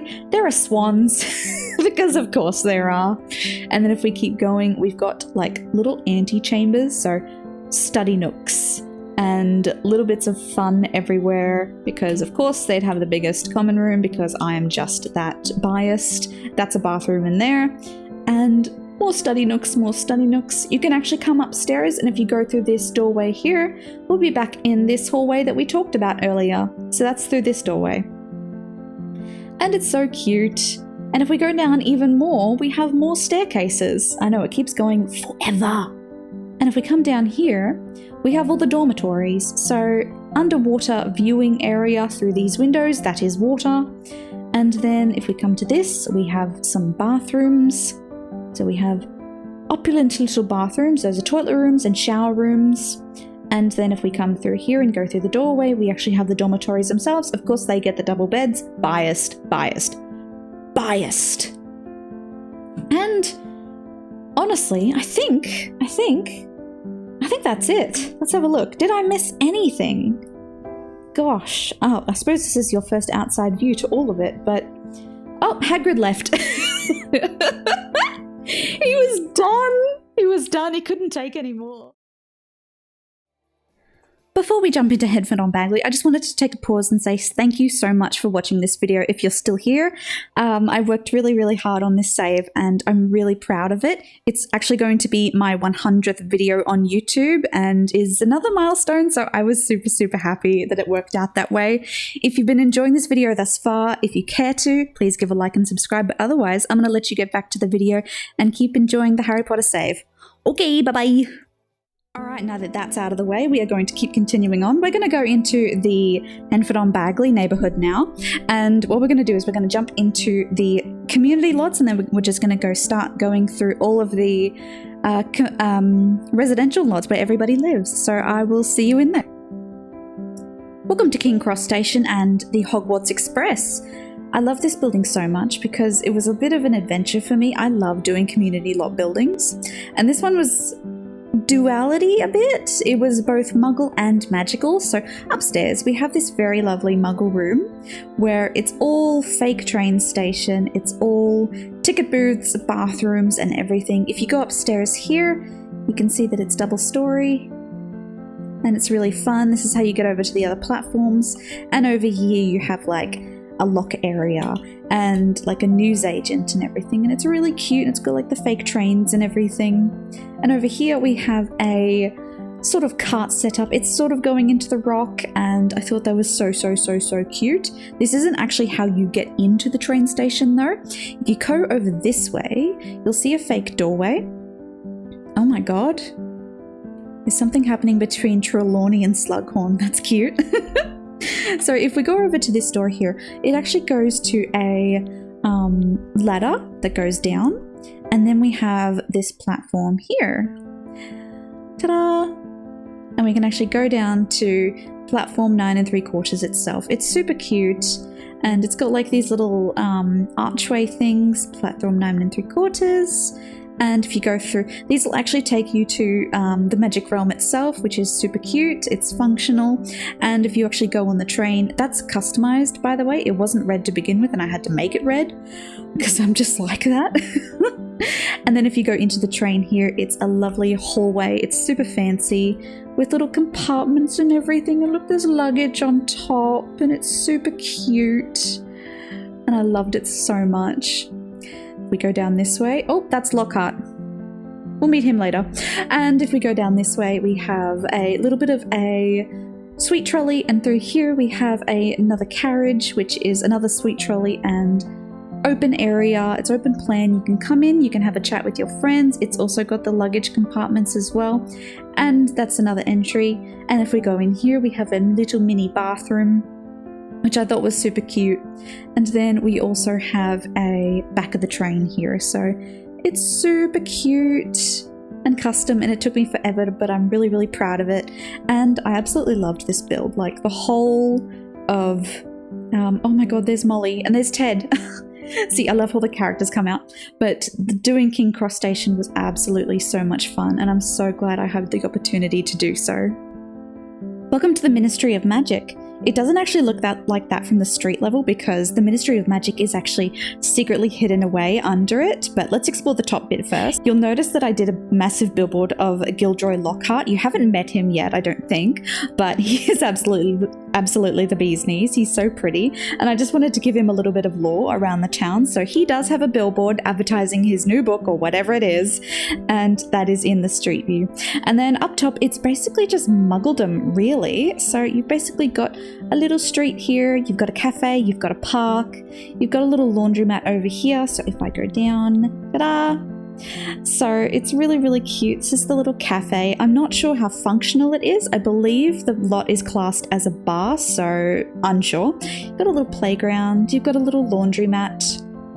And if we go back over this way, we actually have the bar itself. So as you can see, I went full English traditional, and it's super, super, super cute. Ignore what's going on over there. So this is it. And I love the color scheme of it. I love the natural wood tones. I tried to go very English for the bar itself, and I just love it so much. And it actually extends from the corner all the way to the back there, and it's super, super, super cute. So let's jump into that. So moving into the bar, it's a 2-story beautiful bar area. It's got all lovely wood tones and everything. If we go through this area here, we have like a restaurant area. It's got a sitting down area for if you just want to hang like I do, or it's got a actual eating area with a fireplace and a booth section. It's all very bar-like. I like to think that this is the beer garden where you can come out here. If you're a smoker, this is where you'd go. And this is just your little outdoor courtyard area that most pubs generally have. And then if we actually go upstairs, we have a sort of rumpus room for everybody. So it's got foosball, it's got ping pong, it's got little bitty balconies and a little fireplace area, which I thought was super cute. Just, you know, something to liven the bar area up. And if we come out here, we're actually on this top bit that we were on before. So a little bit of an interesting area, and you can look down at the bar itself. If we pop down this way, we've got a little bit of a storage room in here for all of our bar stuff, a little bit of a sink, and this is the bathroom, and the bathroom is the important bit. So we come in here and it's really nice, and then if you go in here we better go to the other one. So if we come in here, it's a bathroom, but it's got a secret door. I couldn't do like you can apparate through the toilet or anything. That's not something I can do, but I can do this. And this is what we've got. So we've got a secret entranceway with all of this. And if we come down this way, we actually have a lovely staircase. So let's go for a journey. Okay, so we come down the stairs, you keep going, you keep going, you keep going, and you come to this door here, and it's super cool because this is the Ministry of Magic. Ta-da! It's big. It's so big and grand. It's got all the fireplaces from where you're meant to flew into. This is where Bellatrix would have escaped. This is where the duel with Dumbledore and Tom Riddle would have happened. And if we go into this area here, more posters of Sirius. This is where, you know, this is a little bit of a reception area. This is where you have the statue with, say, the Muggles, the magical creatures and the actual wizards on top, that kind of statue, and then it's just going around and around and around. It's super cute out here. If we go up, you can actually get the room in all its glory. It's sort of like that. It does have little antechambers over here, so it's got a mail room with some more birds and everything. This is where everyone sort of files all their letters and everything. If we go over to this one here, this is like a little reception area. This is where maybe you register births, deaths, marriages, and all that kind of thing, which I thought was super cute. And then if we go through here, we have sort of like a eatery area, you know, a little bit of a table with some stuff, some tables and chairs and everything, which I thought was super, super, super cute. And then over here we have a little bitty cafe, just because people get hungry while they're at their workplace. And then if you'll notice, we have these really gorgeous, these are supposed to be elevators, and I thought they were super cute. I couldn't use actual elevators within the build because they just don't work like intended. And then we go down, and we go down, and we go down, and we go down. Ta-da! So this is the second level of the Ministry of Magic. This is more of the private sector. So if you come in here, you've got, you know, the elevators, and then we've got this lovely area here. We'll go into here first. This is the Prophecies, Hall of Prophecies area. So as you can see, it's all very cute. It's all very dusty and everything. It's not as big as I'd like it to be. Maybe that prophecy there is the one they're looking for. And it's super cute. Took a little bit to get it set up, but you know, we did what we could. The lighting really kills it in a good way. So yeah, that's the Hall of Prophecies, and it's lovely. And then if we go up here, we come back out into this area here, and say we went up these stairs, up, all these stairs here. It's a little bit of a slim go, but this is the aura department. So first off, you've got some jail cells of people they've brought in but are just in holding before they maybe go to Azkaban. This is the aura department here. It's basically a copy of a police station, but wizard-like, which I really like. And then if we move on over here, we have a little bit of a bathroom and the office of the head aura. So this is where the head honcho would be. He's got some books, he's got some booze. His job is very hard, and it's really, really cute. Going back through here and through here, we're back into this hallway, and we'll go down. And I think to the left, we have Dolores Umbridge's office. That's Alistair Moody. We'll come to him later. And that is Professor Flitwick. We'll come to him later. And so this is Dolores Umbridge's second office at the Ministry of Magic. We've already seen one of her offices before, but this one's a bit bigger, still pink. And then if we go across the way, of course, we have the office of the Minister of Magic just in here. Ta-da! Very life and death, and, just very officious looking.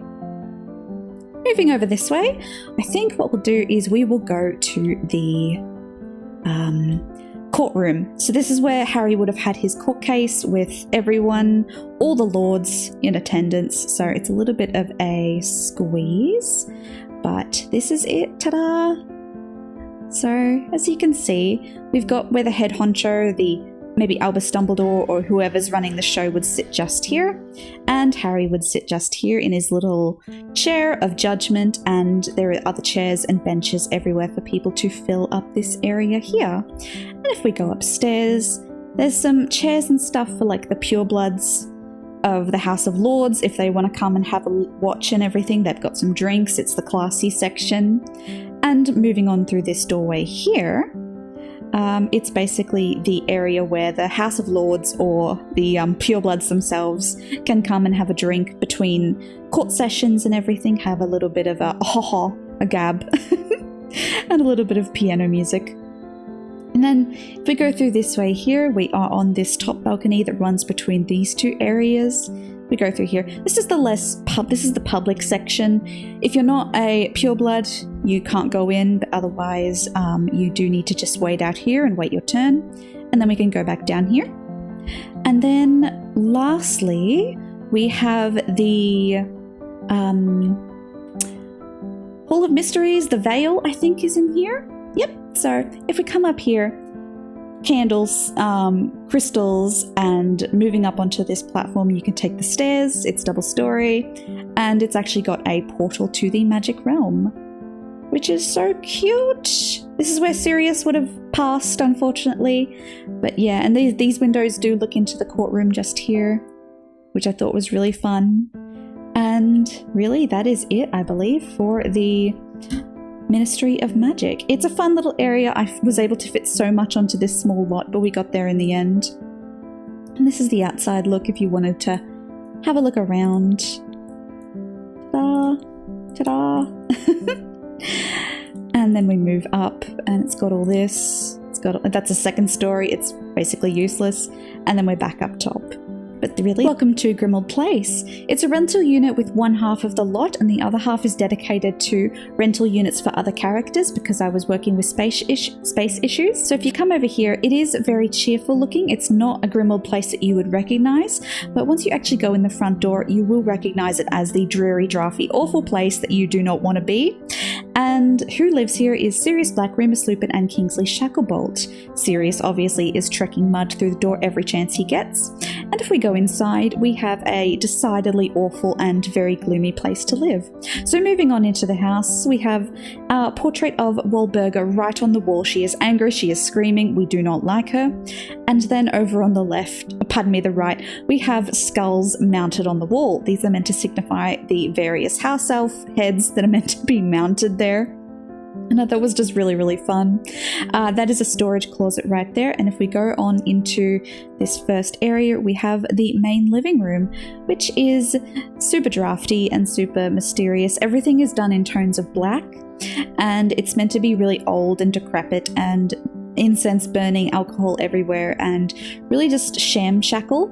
There's a bird for whatever reason, and over here on the wall, we actually jump right into our black family tree. So if you'll note, I did a bit of family stuff and basically just did, Sirius's parents, Sirius and Regulus right there. And then if we move over onto the other side, we have, Alphard, Black, the other ones, I can't remember their names. The three sisters, Adramita, Bella, and Narcissa with Lucius, and then of course there's little Draco. Harry is not on this thing because I'm not sure where we are in the timeline or if the family tree recognizes godsons as actual heirs to the House of Black. Next on, we're moving over. This is a secret entranceway and it goes on into the library. And here's Sirius and actually Padfoot. Sirius and Padfoot are having a little bit of a play. It's the library and it's super cramped, and basically I wanted to create Padfoot as a dog and have Sirius just be Sirius, but still wanted to include everybody, but the library itself is super drafty. If we go over this way, we have a little bit of a staircase. This area here goes back into the yard, a little bit of dog stuff for Padfoot, some winemaking, some plants and everything. Of course, they get the outdoor area for the lot. The people who live here don't get anything. And then if we move up, we can go downstairs into the basement over here, and we will come to the kitchen. Let me just put the walls up. Here we go. Lovely. So if we come down into this area and these stairs here, we will be in the kitchen. It's drafty. Creature does not exist in this save. I just couldn't bring myself to do another little child elf. It would just be too heartbreaking for me because I don't like the idea of children being neglected and looking like that. But this is the kitchen. It's super fun and drafty. If we move over here, we have the main dining area. It's meant to look really just like the Blacks have collected every occult thing in the whole wide world and displayed it in their house. It's also meant to be looking super cramped because it is a townhouse. If you go out this doorway here, you can go up these stairs and you'll actually be out on the street view because it's like that. Otherwise, we can go back in here and go out this doorway here. That leads back to the kitchen. This is a little bit of a powder room, which I thought was cute. And this leads back upstairs over this way, which we will go upstairs right now. Ta-da! And we're back in the main hallway. And then we can take this opportunity to actually go up the stairs. This little bit here is just a little bit of a bathroom. And then we can actually go upstairs. There are portraits. We've got Lucius and Narcissa. We've got Regulus and Sirius back when they were on good terms. And going upstairs, drafty, cobwebby, and that's a balcony right there. I believe this is a spare room. I think Kingsley Shacklebolt would sleep here, but obviously it's the guest room. It's dreary and not a nice place to be. Then if we go down this way, we have the Master's office. So this is where Sirius's dad would have hung out a lot, or hidden away really, because he just does not have time for anybody else. He does have a portrait of Wahlberger because that relationship is toxic as heck. And then moving back through, we have another bedroom, I believe. Yes, this is the master suite. This is where Sirius's parents would have slept, and they have a little bit of a bathroom just here. And this is the master suite. Again, not very big. It is a townhouse, and there were spacing issues, but still very grand, but just depressing as all get out, really. Then moving upstairs, I love how you can just see up and down the stairwell, no matter what floor you're on, depending. And then let me just fix this up. Cool.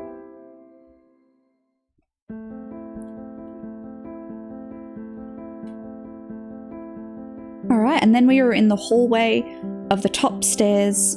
This is a window you can actually escape from. If Sirius ever wants to sneak out, he can go through that window there, and there is a ladder. But moving on into this room here, it is a bathroom for them to share. Regulus and Sirius would have shared this bathroom. And then moving back out here, we have Sirius's bedroom. I'm sorry for all the glitchiness. It is really cramped in here. But of course you have the posters on the walls. You have booze absolutely everywhere. You have a lot of records and everything. He's got dog treats, he's got diaries, he's got posters, booze, baseball bat, and red everywhere. Typical of a Gryffindor. I like to think those are Quidditch trophies. I like to think he's a lover of guitar. It's a very teenage Sirius Black bedroom, and I love it so much. Moving on and putting a point of difference on it, Regulus's room is neat, it's green, it's Slytherin, and I like to think that these are the portraits of his ancestor looking down on him and being judgy, and I'm not sure what's going on with the glitchiness. Hello. But this is his bedroom here, and I like it so much. Poor little baby. And then moving on to this area here, we have another little living room for them. It's just some place that they can hang out that's not the main living area. And then we can move out here, and this is the townhouse itself. Ta-da! Meet Sirius Black. He's got the tattoos. He is skinny as a beanpole. He's not looking well. He's recently just escaped from Azkaban, but he's got his rings, he's got his tattoos, he's got his sort of pureblood-esque but still red kind of attire. He's got the lovely blonde hair, and you can see how handsome he was in another life. I believe he is self-absorbed but also loyal and just really funny and everything. Meet Kingsley Shacklebolt. He is part of the Order of the Phoenix, and he is absolutely gorgeous. I really just wanted to round out the Order of the Phoenix members a little bit. So he is living here in Grimmauld Place because it is the headquarters, and he is just fun. He's a very competent wizard, and he is currently really needs to go to the bathroom. But I did his little earring on one side, which was canon, and he is absolutely gorgeous. Moving over this way, we have Remus Lupin. Remus Lupin is a werewolf. He's got some scars. He's got a traumatic past. I've read so much fan fiction of Sirius and Remus, my god. But he is really just a sweetie, and he is also very loyal, but also a bit shy and a bit of a loner, and just marching to the beat of his own drum. But yes, he's very much welcome here and very glad to be reunited with Sirius after so long. And lastly, we have Padfoot. Padfoot is just himself, honestly. He's a good boy. He's a very good boy, and we love him so much. I believe he is also loyal and somewhat adventurous as well. Lastly, to round out the Black Townhouse, of course it wouldn't be the Black residence without some secret passages. So in the dining room, if you do come this way, you will have two secret entrances. One goes to the kitchen and the other goes to a little area down here which you can actually walk into. If you go down this way, it's not so obvious that it's a secret area quite yet. It is a public space where people can come to drink, hang out, and play some games. But then obviously if you move on through, you have more secret passages, and this is the crux of the Black family. So you've obviously got a spellcasting area. It's all dark magic. It's all very you do not want to find yourself here. It's not a good place to be. And obviously it's super creepy. If you go over here, you've got the Black family vault. I don't think they would trust Gringotts with their gold, so much so they have a lot of gold stored away over here underneath their house. And over here they of course have a prison cell. It is very ramshackle and not lovely at all. Poor Remus has to spend the full moon here because they've converted this place into a cellar for his werewolf tendencies. So scratches on the door and everything, and it's so depressing, and I love it so much. Moving on over, we have next door, and this is the other side of Grimmauld Place. This is home to a few households. I think it's 1, 2, 3, 4 households, if I'm not mistaken. But first we're going to start out with the Lockhart household.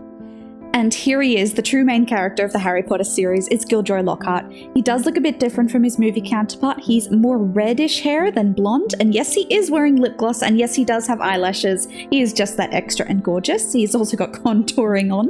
But he is a bit of a dandy, and I love him so much. He's self-absorbed. He's gregarious. He's cheerful. But he's also a bit sinister as well. He's a novelist, and he is also a spellcaster.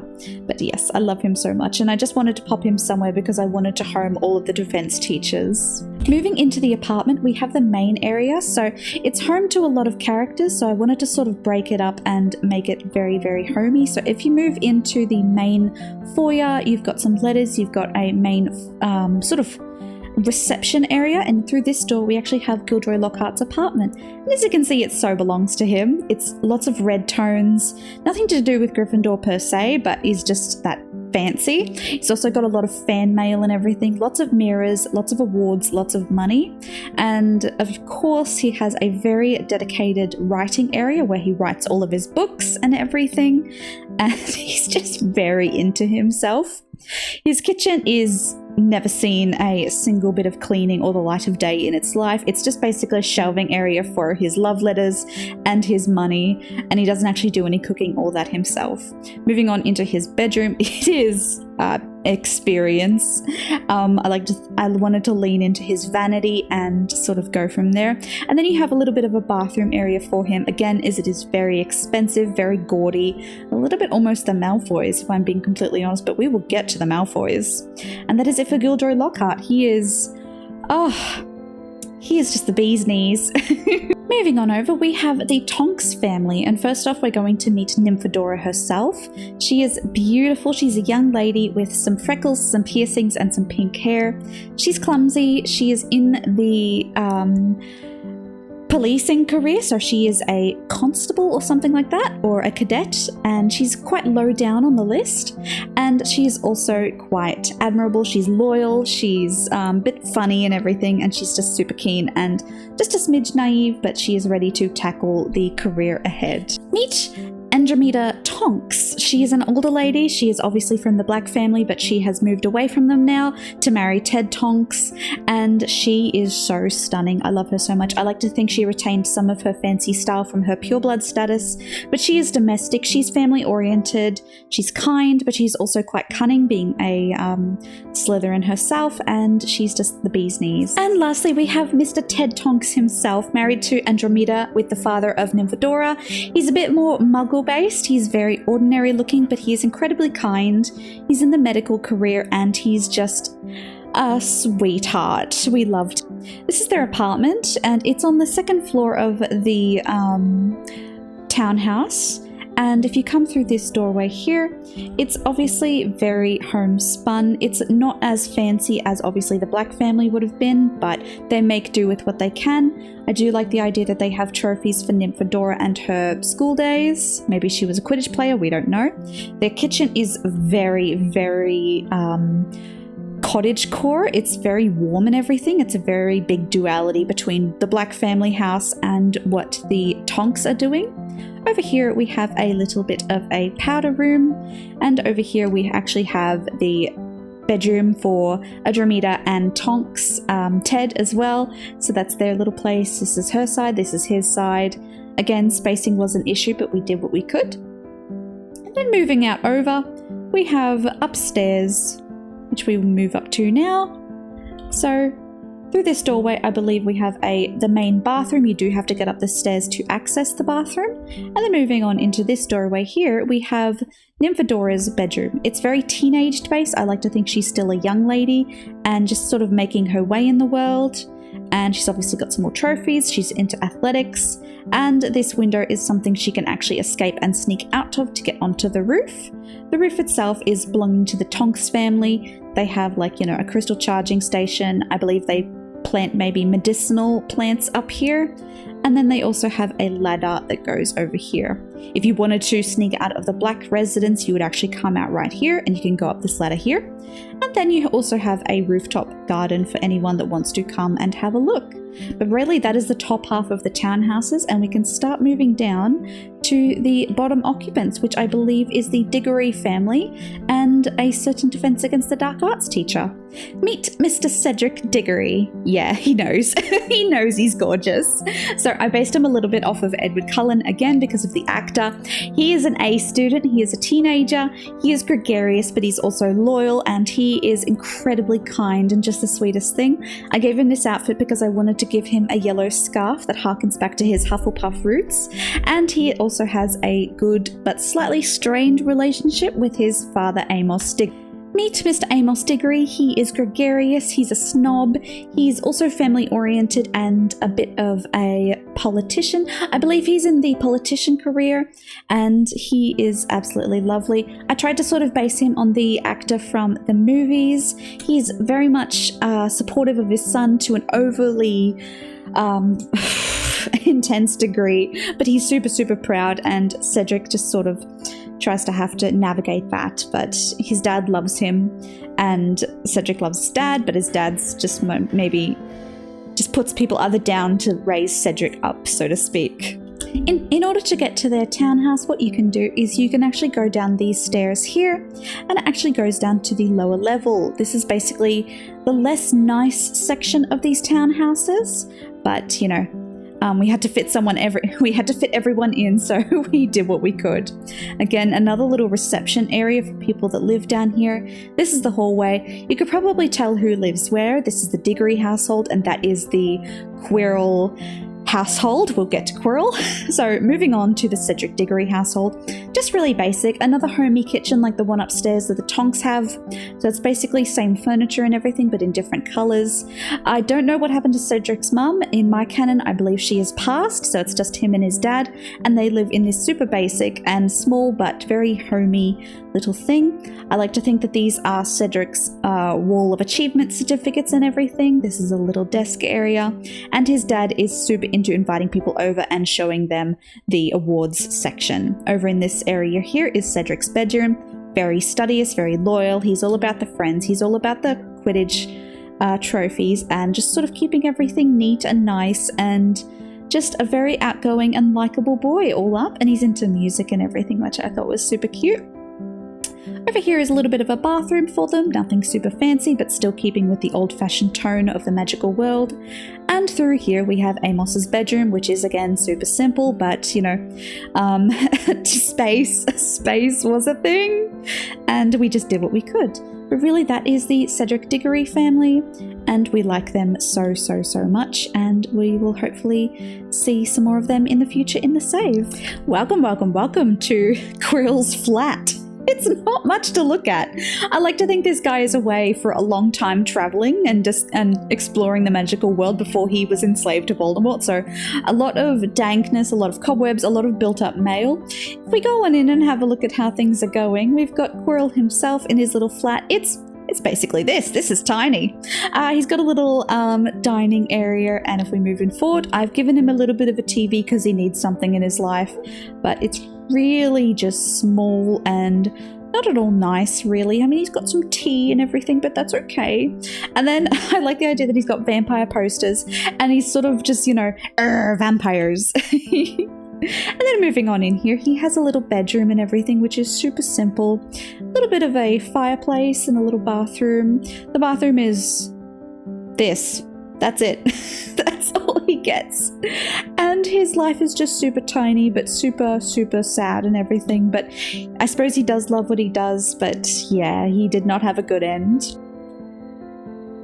This is Quirrell. He's squeamish, he's clumsy, and he's a bit of a loner. And of course, obviously he has the turban and everything, so you can sort of recognize him. He doesn't look well though, does he? I made him look really unhealthy because obviously underneath that turban he does have maybe a Dark Lord sucking the life out of him. So, you know, the choices you make, mate, the choices you make. But yeah, no, he's really fun. He's a substitute teacher as well, as most of the Defense Against the Dark Arts teachers are. But yes, we're just going to go. Yeah, we're just going to go. Bye. Welcome to Longbottom Manor. Oh, I'm starting to get really scared about how long this video is going to be because we haven't even gone into the manors yet. So let's just jump right in. So Longbottom Manor started out as Malfoy Manor, but then I just converted it to Longbottom Manor. As you see, the driveway looks very Malfoy-esque. And then as we get into the actual thing, I'm just like, it's too light. It's too nice to be the Malfoy Manor. So we did convert it. It's got a very specific design style. It's got very expansive gardens and everything. If you go down here, I did play with the basement levels and made it so you could actually go down into the land. It's got a little bit of a garden area through here, which is really cool.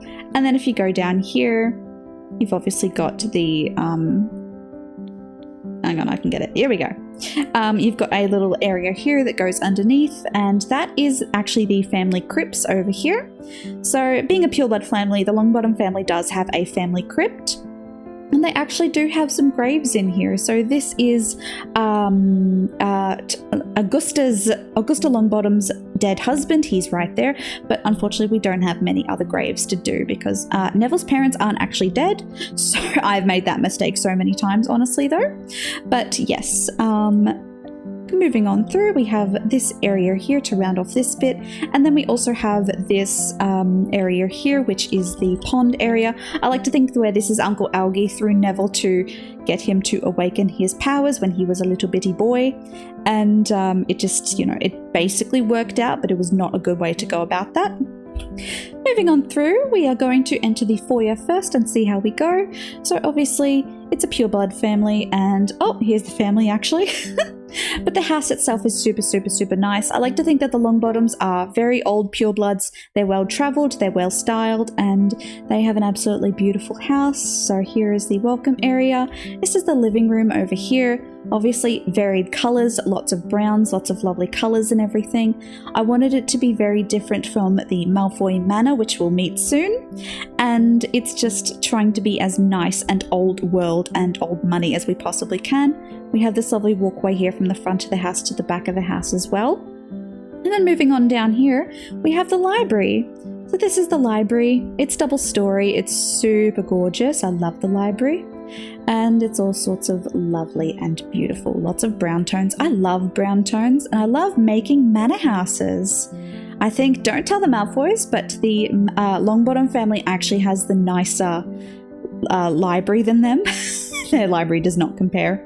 This is the grand dining room. It is very long, it's beautiful, and it's just that way is the foyer again. We've done a big circle, and it's just very pureblood-esque, again involving a lot of lovely colors and everything, lots of antiqued and inherited furniture.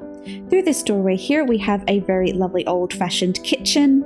It's very beautiful. I love the tile, I love the style of it. And then if we go back through here, we have this hallway here. And we're not going to quite go into the greenhouse just yet because we're going to actually go upstairs instead. So we're back to the foyer. What we're going to do is we're going to go upstairs. And lots of family portraits and everything because I wanted that. And here's a Flu Network thing. Here's some family photos. So obviously Neville's parents, Frank and Alice, Augusta Longbottom, the matriarch of the Longbottom family, and Neville as a blonde as in the books. If we go through this way, we have the master's office over here. This is where I imagine Augusta Longbottom would do most of her financials and everything. We've got some fish on the wall because they're just that weird family. Moving over here, we have the entrance to the library, which actually, you know, this is the top area and it comes all the way up here. If we go up these stairs here just briefly, we have a third story which goes into a magical area like this, where the family that loves herbology can go and do some witchcraft and spell work. This is just a little bathroom. And moving on here, this is actually our guest wing. So we have guest room number 1 and guest room number 2. All sorts of lovely. Moving back down because we want to keep this timely. We're going to move back out of the library and go this way. Next we have this doorway here. This goes to the master suite where Augusta has her bearskin rug that she probably shot herself, and the master suite which she would have shared with her husband. She has a photo of Neville on the bedside table as well as a photo of her. I believe this may have been her husband's side. Maybe she just keeps it around because. And then over here we have a lovely little bathroom and a dressing room for her, which I thought was super cute.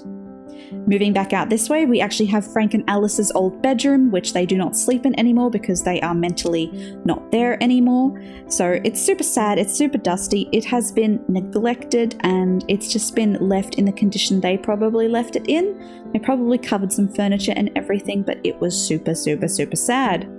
Moving into this area, we have another bathroom. Their parents actually share a bathroom with Neville, so if we go through this door here, we actually have Neville's room. Big herbology, nice blues. It's the heir suite again because he is the heir to the Longbottom household. He has a photo of his parents on his bedside. I'm not sure why the thing is glitching like this. That's his wardrobe there, and we can actually go back out this doorway here to get to the hallway. And just quickly through this doorway here before we go into the greenhouse, we have a little ladies' suite. I like to think where this is the mistress of the house would hang out and have tea with visitors, do some painting, do some hobby work. If the master has an office, she has a parlour.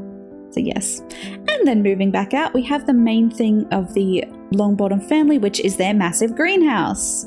I love the greenhouse so much. It's a double-story monstrosity. It is lovely double story. It's got a tea area if you want to come up here and have some tea. It's got a flower arranging section. It has a balcony where I imagine Neville was dropped off into the water below by Uncle Algie. Poor little dear. And then if we move downstairs, we can actually see that we have a long bit of jungle in here. So it's all absolutely beautiful. Augusta is having a swim and someone else is having a swim. It's very popular, but the greenhouse is absolutely lovely. I wanted to put an emphasis on herbology. I also wanted them to have trees in their greenhouse, and this is something I'm actually super proud of build-wise. There is a little skylights on the greenhouse for the trees to actually grow out of, which I thought was super beautiful. Alrighty, and that is the Longbottom Manor. Let's go meet the family.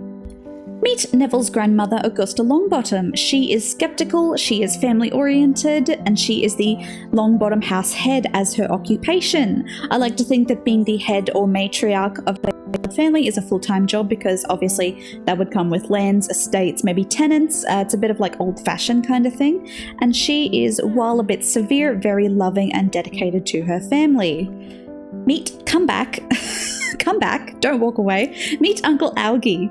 He is evil, mean, jealous, and a bit of a snob. I like to think he's the villain in Neville's life. Uncle Algie once threw Neville off a balcony into a pond or something to awaken his magic when he was a bit of a late bloomer.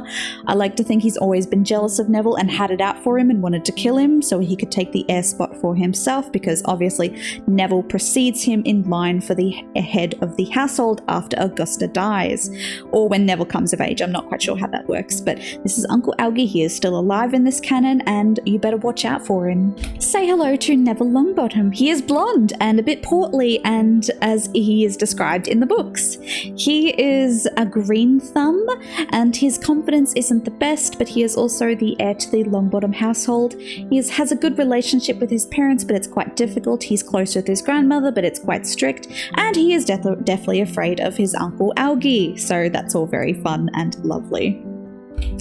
Meet Frank and Alice Longbottom. They are currently not having quite a good day. They are technically still alive, but they are very mentally damaged by the Cruciatus, I can never pronounce it, the torture curse from Bellatrix Lestrange. As you can see, they're a little bit not doing well. I gave them some strange fruit to sort of simulate the madness that they would have received from the Cruciatus curse. I can't pronounce it, and they're just not doing well. But otherwise, Neville takes after his father in looks. They are a lovely couple, and they were in a very loving relationship. And as for their personalities, of course, they are absolutely lovely people. He is a pureblood. I think she's either a half-blood or a muggleborn. I would have to check. But yes, unfortunately, we don't see much of them, and, you know, they're not exactly all there. Welcome to Malfoy Manor. I could spend a legitimate hour just taking you through on a tour of this place. I am doing it in build mode because it's built up of various rental opportunities, and I didn't want to give you a little patchwork place of it going, oh, that's where that is, but you can't see it. So we are in build mode, and we are just going to start from the very beginning. As you can see, it's a statement piece. It's basically if the Black family had a manor, this is what it would look like, but the Malfoy manor differs in that it's a lot more bougie and expensive, I suppose, and less drafty. There's not a cobweb in sight in this property. It does have a bit of a drawbridge. I was really happy with the drawbridge. This is it, and it's got like a pond section and everything, so if you're wondering, yeah, the Malfoy Manor has a drawbridge. And then moving on through, they also have a stables because I thought purebloods, they need a stables. And if you also go over this way, they do have an outdoor area like this that sort of serves as a little bit of courtyard. Sorry for the slow thing. And as you can see, it's minimal space because we had a lot to work with. We had all of that to explore, so I wanted to focus on indoors over outdoors. There is one albino peacock to its name, and it's a statue right there on the lawn where people can take tea. Moving on into the front door, because that is always the best place to start, we have the main foyer. And something to know about the Malfoy family, their style is expensive to the expense of taste. So it is old and it is eye-searing, but it is very, very, very, very expensive. So as you can see, this is our main entry hallway, and we have lots of stairwells, artwork, and everything. This is their main foyer area. Obviously, they are hooked up to the Flu network, and they have a lot of portraits of Malfoys from the past. I got these photos off the gallery, and they are absolutely gorgeous. And if I go up, I'll show you the rest of the foyer. So it goes a bit like this. There are statues everywhere, courtesy of the Life and Death pack. Ta-da! I don't know what's going on with the roof. Don't ask me. And then if we go this way, I think we'll start over this way. Welcome to the dining room. This is where the Death Eaters will converge and have a little bit of a gab between them with Tom Riddle present. I love the mirrors and the paneling on all the walls. It took forever. Moving on, we have a ballroom, and it always gives me Phantom of the Opera vibes because of the massive chandelier, and it is big. Like, it is 4 stories tall, big, and it's got a dome, and it's just immense. It's not got too much to it actually though, because it's just like, you know, a balcony here and there, some chairs, a piano, and it's also got this bottom section over here. I like to think that if anyone from this save is going to have a ballroom, it is going to be the Malfoys. So here you are, a very ostentatious ballroom. And then moving on back, we'll go and have an explore. I think what we'll do is, moving back through the dining room and through to the foyer, we're going to go and have an explore of the main. Moving from the foyer back to this little hallway here, we're going to go and have an explore of the main living room. Basically, the Malfoy Manor is made up of a lot of guest rooms, a lot of living rooms, and a lot of artwork and dusty hallways. Well, not dusty in the slightest, actually. Here we are. So this is their main living room. Again, like the Longbottoms, it is darker, it is more expensive, and it's just sort of a bit more gaudy, I'd say. That's a little powder room in there, but as you can see, lots of custom paintings and everything from the gallery, and a lot of emphasis on family photos. As promised, here is the library that is smaller than the Longbottom library. It's got some shelves, it's double-story though, and it's got like all this lovely little stuff and everything. If we go stick our head out here, we are actually at the front of the property over here, so it all comes full circle. And then we can actually go upstairs. So ta-da, here we are upstairs in the main part of the library. There is a secret doorway just here, and behind this is a secret door, and it'll lead you to the master study. The master study is done in tones of black. It's a bit more masculine than any other room in the house. It's obviously got its fireplace and everything. If we go over here, we have a little bit of a study room for chess and looking at the heavens and everything. This here is a bathroom. Again, very gaudy. All the bathrooms, by the way, look exactly the same color tone, same furniture and everything. So this is a Malfoy bathroom. And then if we actually come over this way and go out this doorway here, this is a doorway, by the way, we come to the foyer. If we follow along this way to the foyer, we actually have the master bedroom over here. I made sure to keep the Malfoy bedrooms and the heir suite separate from the guest quarters, just because I wanted that separation between them. So this is the master suite for Lucius and Narcissa. We've obviously got a little bit of a bathroom over here and a little bit of a dressing room. Ta-da! And moving back out, we can go and have a visit of Draco's room. It is up these stairs right here. Up, up, up, up, up, up, up, up. Oh, God. I don't know what's going on with the camera today. So if we go through this area here, we have a little bit of a balcony, a fireplace area, and Draco's air suite. It's not very childish, like it's a more emphasis on you're a grown man now, Draco, you gotta start living up to the name. If you go through this area here is another bathroom, and he also has a dressing room somewhere and a little desk and everything, which I thought was super cute. I love his little green dragon because he's named after a dragon, so yeah, I popped that in because he's still a little boy at the end of the day. If we go back to the foyer with the Malfoy Manor, we're going to go back and we're actually going to start exploring downstairs. So the downstairs is all the rage in this place because it's where we start getting into the actual interesting places of Malfoy Manor. It's got a lot of secrets and it's got a ton of stuff. So basically the idea was I wanted to start out with just the Malfoys living here, but as the save went on, I realized I didn't have anywhere to home all of the Death Eaters. I was running out of space and lots, so I just decided, okay, the Malfoy Manor is going to be a second home for all of the Death Eaters. It's going to be the clubhouse for the Death Eaters, and that's just basically what we did. So this is the second living room because we want to start expanding outwards and have lots of public areas. And this is the ballroom, so if you go around that corner, you will come to the ballroom, but you could probably tell because it's garish. And then if we go through this way, we can start getting into the guest rooms themselves. So popping this way, a lot of people live here. First off, we're going to start with Bellatrix and Rodolphus. There we go. Rodolphus.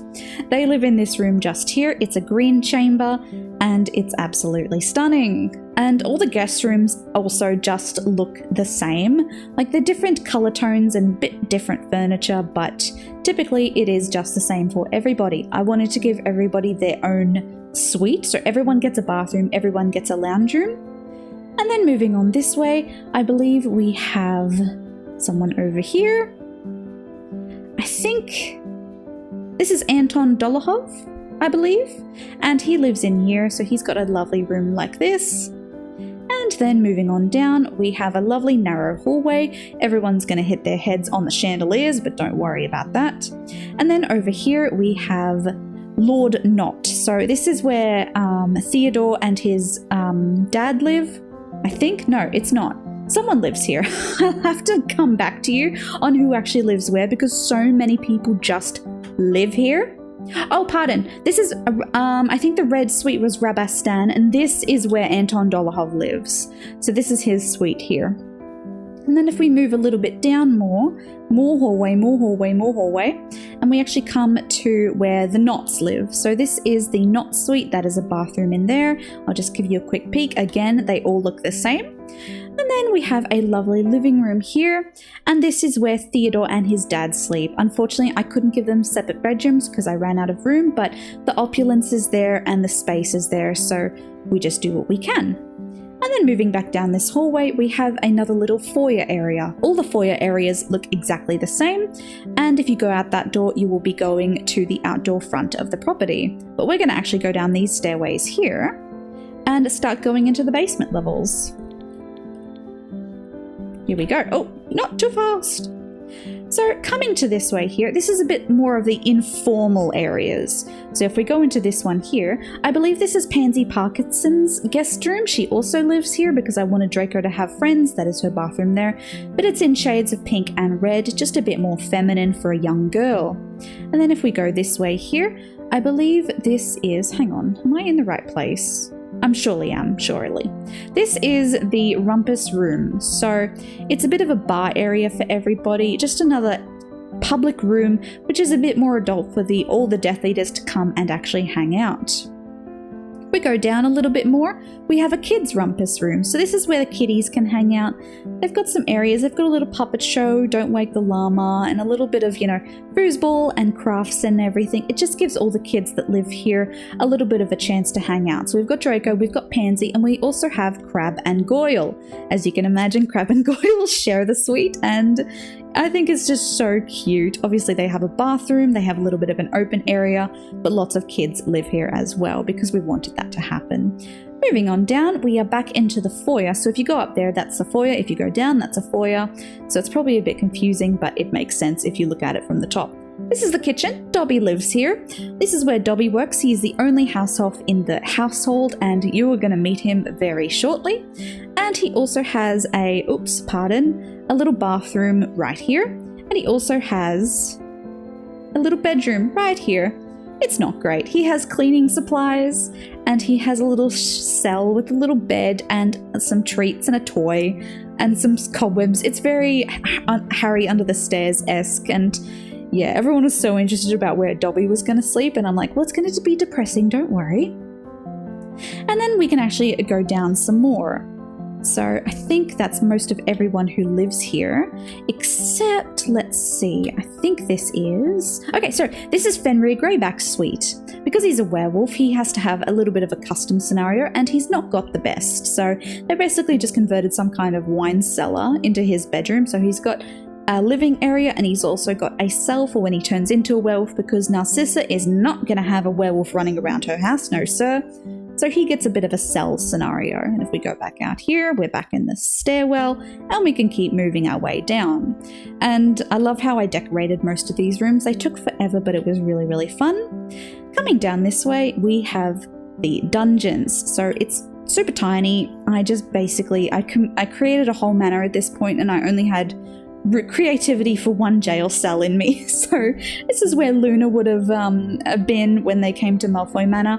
Hermione probably had to scream really loud to be heard from the main foyer all the way down here, because honestly it's like 4 levels down. It's a terrible thought. And then if we move back up, we actually have the throne room for the Dark Lord himself. So this is a throne room that I wanted the Dark Lord to have, and where all the Death Eaters could come and hang out. So you have a very long walkway, you have a throne, it's dedicated to the theme of death, and this is where Tom Riddle would stand and sort of hold court for his everything. So basically I'll give you a bit of an overview just so you can sort of see what's happened. So dungeon, ta-da, hang on, let's go this way. Dungeon, and then throne room, Fenrir's room, obviously kitchen, guest room, foyer. Moving on up, we have the stables. All of these are guest rooms that we've had a look at now. This is the second living room, this is the ballroom, foyer. Moving on up, obviously, ballroom, dining room, foyer, living room, library, master suite, library, foyer, master suite, ballroom, Draco's bit. So basically that's it, and it is immense, ladies and gentlemen. Alright, here he is, Mr. Lucius Malfoy himself. Isn't he lovely? He's so nice. He's not. He's a bit of a snob. He's a I don't know, hang on, let me have a look, because he's a very varied person. Let's have a look now. And I didn't want to get it wrong. So he is ambitious, he's mean, he's obviously a pureblood, he's materialistic, shrewd, and business savvy. I didn't quite want to make him evil. I saved the evil trait for a very select few Sims. And if we go along here, he is also the head of the Malfoy house. Like Augusta Longbottom, I think that being the head of a pureblood house is a full-time job and a legitimate thing to be. And if you see right here, he is part of a club called the Death Eaters Inner Circle. And there's also a Death Eaters Outer Circle, and we'll come to that. But as for the Inner Circle, we've got Tom Riddle, we've got Lucius, we've got Severus, we've got Bellatrix, we've got Rabastan, and we've got... oh my god, Rodolphus. Did I do it?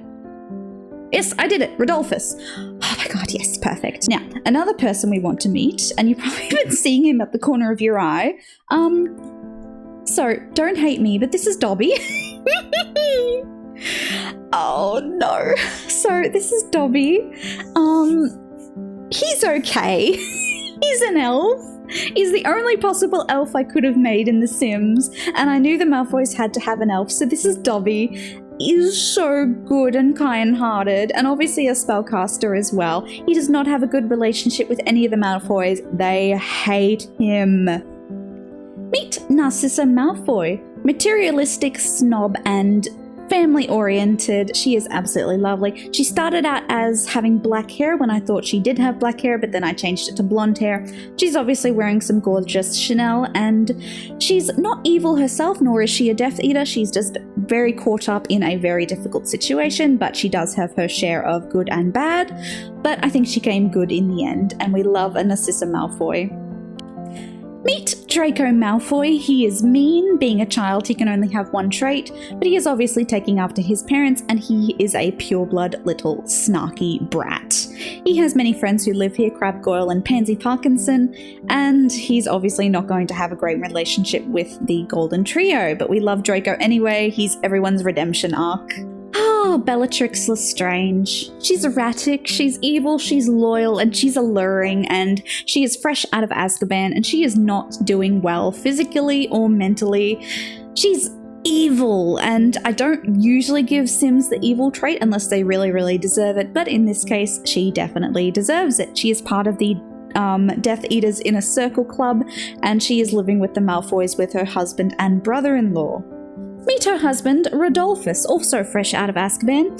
He is dastardly, he's a loner, he's self-assured, but he's also, mean and everything. We don't see much of the Lestrange brothers too much, but this is the elder brother. Obviously, he's having the time of his life despite everything.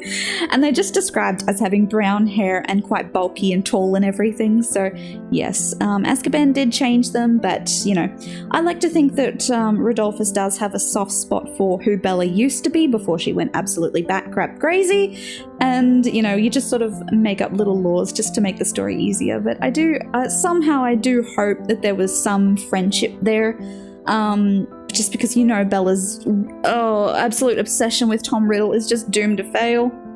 Meet Rabastan. He is also self-assured and a bit of a loner. I think he's more confident than his brother. He is the younger brother of the Lestrange pair, and he is also fresh out of Azkaban. Again, tired, very raggedy looking, and they almost ended up in the Azkaban build. I do have an Azkaban build where I can store Death Eaters, but luckily for them, they ended up in Malfoy Manor, so they are very glad to be here. Meet Anton Dolohov. He is loyal, he is proper, and he is evil. I don't know much about Anton Dolohov. I do know he is an older Death Eater who was around when Tom Riddle was originally coming to power, so he is of the older generation, the OGs, and I just felt like the Death Eaters needed a bit more of older blood because there was plenty of young blood in there, and I also needed someone who could take care of all the kids because I was not going to make parents for Crabbe, Goyle, and Pansy, so there had to be a caregiver in there somewhere, and Anton, through a very long list of best of a bad situation, got the job. Meet Miss Pansy Parkinson. She is mean. She's the atypical mean girl, and I felt like we needed a girl over on the Slytherin side because we just, there's a lot of boys over there. So, meet Pansy. She does grow up to be absolutely gorgeous. I did do older versions of all the kids, but yeah, she is just a typical mean girl, and she's just hanging out in Malfoy Manor. Obviously, I don't think her families are part of the Death Eaters, but not from what I can recall. Meet Vincent Crabbe. I just sort of went very generic on Crabbe and Goyle. They're both mean, I believe, and there's no room for traits for me to differentiate them at this time, except for with appearance. So this is Crabbe. He's obviously missing a tooth, and he's obviously like bodyguard-esque. So I can see how Draco would gravitate towards him and Goyle to be his protectors. So yeah, they're pretty fun. This is Gregory Goyle. a little bit more, I suppose, cunning than Vincent. Looking back, I did actually differentiate them. He's an insider. He's into the clubs. He's into social networking a little bit more, but also maybe he is still a little bit on the, how to say this? The dumb side, I suppose. I don't know. Just, you don't really get much dimension with Crabbe and Goyle, unfortunately. And I they're a bit more fleshed out in the fan fiction world. But yeah, they are what they are. And I'm glad Draco has friends. Because without them, honestly, Draco would be lonering like nobody else. Because I feel like no one else has the time or the energy for him. Hello there. Welcome to... Never mind. Meet Nicholas Knott. He is hot-headed, he is mean, and he's another Death Eater. He is the father of Theodore Knott. We don't know much about Nicholas. I had to give him his own name because in the canon, he's just not senior, so... Great name there. So I did give him the name Nicholas, and he is also living with Malfoy Manor. He is also living here with his son Theodore. Hello Theo, this is Theo. And he is another one of the Slytherins. He's not particularly in Draco's gang, he's more of outside of it. He's a little bit of a loner, a little quieter, a little shyer, but no less sly and cunning as a Slytherin. And he is also living here at Malfoy Manor. Meet Fenrir Greyback. He is evil, hot-headed, and he loves the outdoors, bless his heart. He is so fun. He's not a spellcaster, he is a werewolf, and he does not have a pack as of yet, because we didn't quite get that far. There's not that many werewolves in the Harry Potter save, except for, Lupin, which they're not partnering up. But no, Fenrir... Oh, he's so lucky to live at Malfoy Manor. He does not have the best room, but I'm just like, I almost didn't make him because I'm just like, I almost forgot. But no, he's hanging out and he's definitely the odd one out among the Malfoy Manor residents. But yeah, he's also really fun and I love having him along for the ride. Welcome to Minerva McGonagall's cottage and Severus Snape's residence. So as you can see, I wanted to put Minerva and Snape on the same lot just because I wanted them to share, because spacing. And if we're going to start with Minerva's cottage, it's very cottagecore. I wanted her to have something absolutely gorgeous. It is a cat hangout place in reference to her animagus abilities as a cat. And I just like the idea that she has this beautiful cottage in the woods that she can go home to when she's not at Hogwarts. If you go in here, it's super tiny, but also really, really sweet. I put a lot of effort into making her home very homey and also expensive looking. She has the finer things in life, so she has this beautiful built-in fireplace with a beautiful lounge room, lots of gorgeous colours. She has a bird she can transfigure and a lovely kitchen that's sort of very cottage-esque. If you go along this way, you do have a bathroom and a powder room that's just so cute, and I love it so much because she deserves the world, honestly. And then if we go upstairs, we actually go to a little landing here. It has a few hobbies for her. She's got a telescope, she's got a piano, and through this way she does have a little bit of an office area. I gave her this sim ray so she can transfigure things in real time, which I thought was really cute. And obviously the office is super, super, super cute. She has a little geology table and a desk for writing. And if we move back through here, she also has a bedroom, which I thought was super, super cute. It is in Gryffindor reds. I moved away from the greens and it's super lovely. I love it so much. Meet Minerva McGonagall. She is a cat lover, she is good, she is proper, and she also works in the education career quite high up. I believe she is a prep professor, and I just tried to sort of get her to slightly emulate Maggie Smith, God bless her soul, and also just give her some really lovely witchy clothes that was sort of a little bit similar to what she'd wear in the movies. Unfortunately, there wasn't much choice with fashions in terms of everything.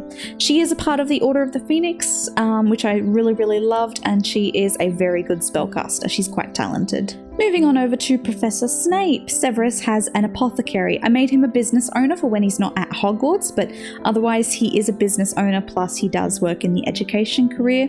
His apothecary is really well stocked. It's basically an apothecary, yes, but it's also just a general magical store, and it is as broody and dark and dusty as he is. But really, it's actually quite warm in here. So you go in and you've got all these beautiful like potions and familiars, some bird cages, and then over here you've just got some basic, magical supplies and everything, some herbology section, and this is where, you know, his transactions are done and everything. He's got some birds you can transfigure and everything, and there's no ghosts allowed in here. He's very strict on that. And if you go back through this door, it actually connects to a flat, and it's very English flat, and I like to think that this is where his parents raised him. So this is a very muggle bathroom. If you'll notice, we've got little alcohol bottles everywhere. This is in reference to his muggle father and the sort of bumpy childhood Severus would have had. So that's Severus there, and this is his little lounge room. Obviously some more bottles, some bills, some everything in here. It's very, very muggle. Got a little bit of a kitchen in here, some bills and everything. And I just really wanted to lean away from the magical aspect and into the muggle aspect of his childhood. So this is a little sunroom and everything. And then he also has a little bit of a flower patch garden out here in the lane between his house and Minerva's. If we go upstairs, we can find that he has a let me see. This is his bedroom right here. I like to think this is Severus's childhood bedroom, and you know, he's got his little childhood stuff, a diary, he's got trophies because he's a smart little duckling, a single bed because kids have single beds and he just does not upgrade, and he also has a photo of Lily and Petunia from childhood, which I thought was the right level of sad and creepy. And then moving on over this way, he does have a magical room. I like to think this was his parents' room and he converted it into a magical room, so this is where he does all of his home potioneering and everything. But really, that is it for these two. I love them so much. I'm glad they live together, honestly. And I love the little lane between their houses, and I think their residence is absolutely so cute. It's fun to see. This is Severus Snape. He is a genius loner who hates children. He is also part of the the inner circle for the Dark Lord and also Order of the Phoenix. So he's got some duality to his allegiances. You never quite know what's going on with him. He's also a master potioneer and he is in the education career. And he is a bundle of baggage. He's got some, oh god, he's got some personality to him. So yeah, he's a real fun one and I'm glad he's in the roster, and we just had to make Severus, honestly. Welcome to Shell Cottage. This is a cottage that is inhabited by Victor Crumb, Bill and Charlie Weasley, Fleur Delacour, and the Lovegoods of Luna and her dad and her ghost of her mother. So everyone and anyone lives in this thing, and the reason I had to do this is because, again, space reasons. We just sort of had to fill everyone in where we could, but the cottage itself is absolutely lovely. It's not very beach themed. Obviously I couldn't do a beach theme, I just had to sort of stick with what I could, so I just made them a lovely, almost burrow-esque shell cottage. And it's run down. It's not homey like the burrow is. It's more like run down, like a share home. It's almost hotel-like, and it's someone's run down but forgotten holiday home. So as you can see, it's got, you know, the kitchen and everything, and it's a bit ramshackle. And there's holes in the floors, and there's Charlie Weasley, the dragon tamer, and Luna Lovegood. Charlie sleeps in the lounge room, so he's got his Murphy bed in here. And then that's a bathroom in there. And then if we actually go upstairs, we can see that we have, oh, there's Fleur. And I believe this is a bathroom. So this is a bathroom. And if we go through here, we have Victor's room. This is Victor as well. And he has his room. It is very neat and tidy and sports-esque, and he is just hanging out with everybody, trying to make himself useful. And then we go in here, and this is, oh, I can never pronounce his name. This is Luna's dad's room. It's like I can't do it. Anywho, this is his room, and it's sort of, you know, a nice parent room. This is obviously Luna's mum. She's hanging out as well as a ghost. And then over in this way we have a, oh, that's Luna's dad. And this is sort of just a little office area in this level of the house, just to sort of round it out. And then if we go upstairs again, we have another level. And I believe the only thing on this level is, yep, Bill and Fleur's room. So they are together in this save, and I don't know how that works with the timeline, but you know, needs must. So this is their bedroom, that's a dressing room, that's another powder room, and they're sort of just hanging out as well. if we go up one more, we have Luna's room. So she has a bathroom just here, and also a bedroom for Luna. So she has a little bit of a balcony, and it's all sunshine, rainbows, and unicorns with Luna's room. It's super cute. Little blue tones and pink tones. And she's just a lovely little princess. Oh, I love Luna so much. This is Bill Weasley. He's the cool brother, and he's in a relationship with Fleur Delacour, and he's an overachiever, he's good, and he's just a lovely guy to meet. And obviously he doesn't live at the Burrow because he's aged out of it and moved on to his own things. And I believe he works as a curse breaker in canon, and he does something similar, I believe, in The Sims. He is a civic planner. This is Charlie Weasley. He's the dragon guy. I gave him tattoos, I gave him freckles, I gave him scars, and he's sort of just like a loner. He's an animal lover and a rancher, and he's just a good little bean and a cupcake, and he's very sweet. And we love Charlie Weasley. We don't see him much, and it was really nice just to sort of round out the Weasley family and make everybody. But yes, he is also one of the grown-up Weasleys. This is Miss Luna Lovegood. She's marching to the beat of her own drum. And she's absolutely stunning, and I modelled her after her mum Pandora. She's obviously got the beautiful hair and the blue tones, and I just wanted her to be very earthy and down to earth and whimsical almost. And I believe she's good and dreamy and everything, and she's absolutely lovely. This is Luna's dad. I'm pretty sure he is called Xenophilius Lovegood, and he is a muser. He's part of the writer's career, so he is a journalist, and which I think feeds into his publication of the magazine that he does. And he's also whimsical, just like his daughter. Obviously, he's got some heartbreak attached to his dead wife Pandora, and he absolutely treasures Luna. And he's just he's a little bit erratic as well, but we like that about him. We like it. Meet Fleur Delacour. She is adventurous, she is romantic and alluring, and also very, very capable. She is a young adult in this save. Oh, and there's Victor behind her, bless his heart. She is a young adult in this save, so I didn't quite want to make her a teenager because that would be weird with her relationship with Bill. So young adult it is, and as for her job, she is an art critic, which I felt was quite appropriate for her. She's, while very beautiful, she is also quite practical, and I did love that about her.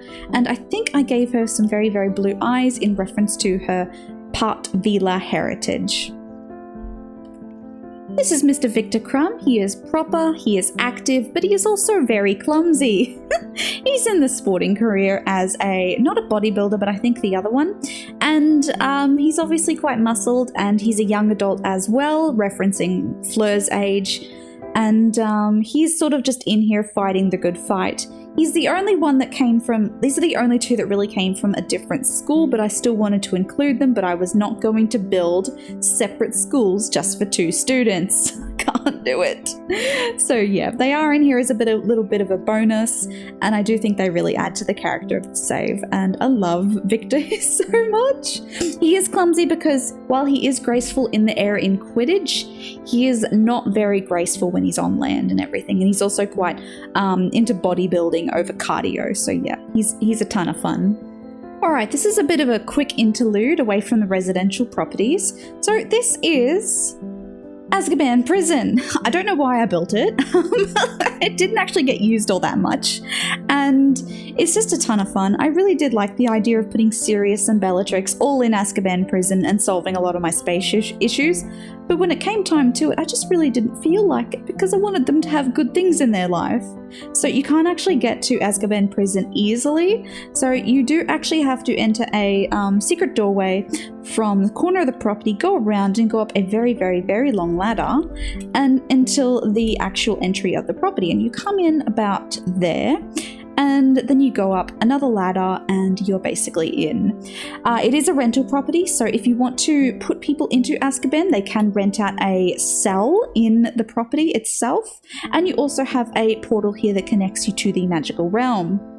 If you go upstairs, there is a lot of, well, nothing really. It's basically just you don't get in any action until you get to the upper levels of the prison, and it is a prison, my god. So if you go up, and you come to the top innermost bit, you are in the actual prison itself, and it's all very open plan. It's Imagine it stormy, gloomy, and raining, and then you'll have an idea of what I was aiming for. It's not meant to be nice weather. And then if you go through here, you do have little cells.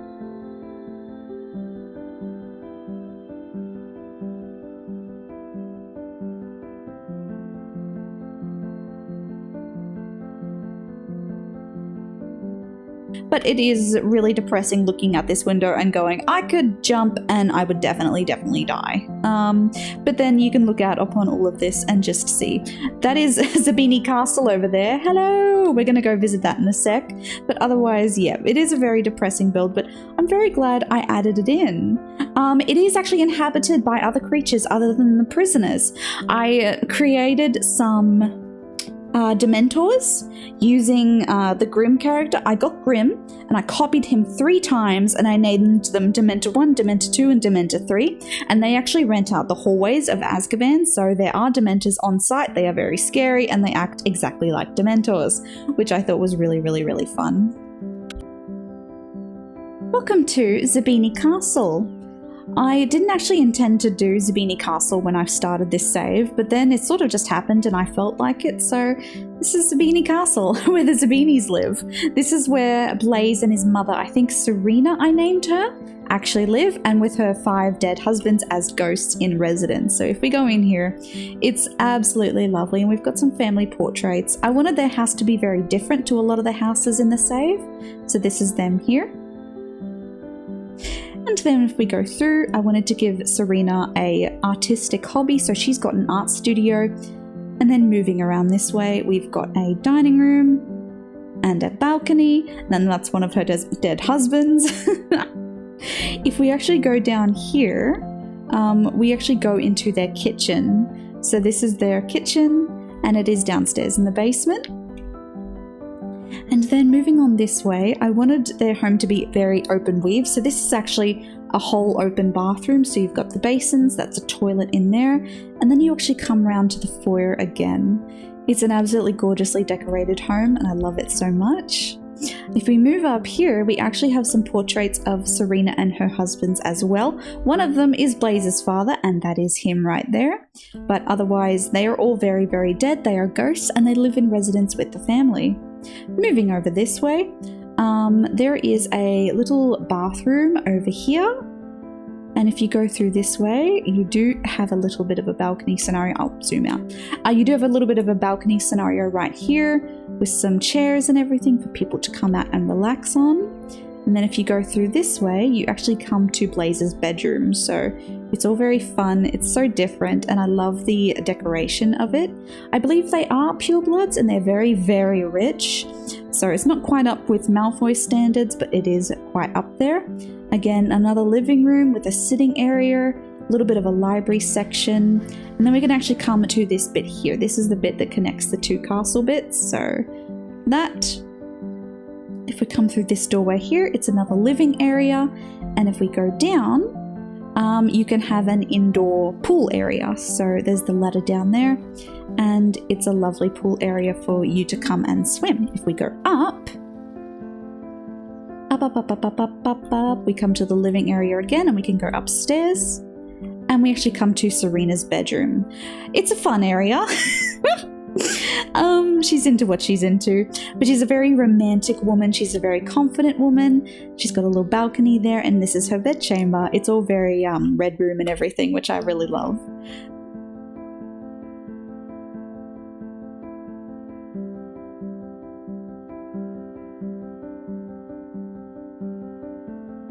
Welcome to Poppy's B&B.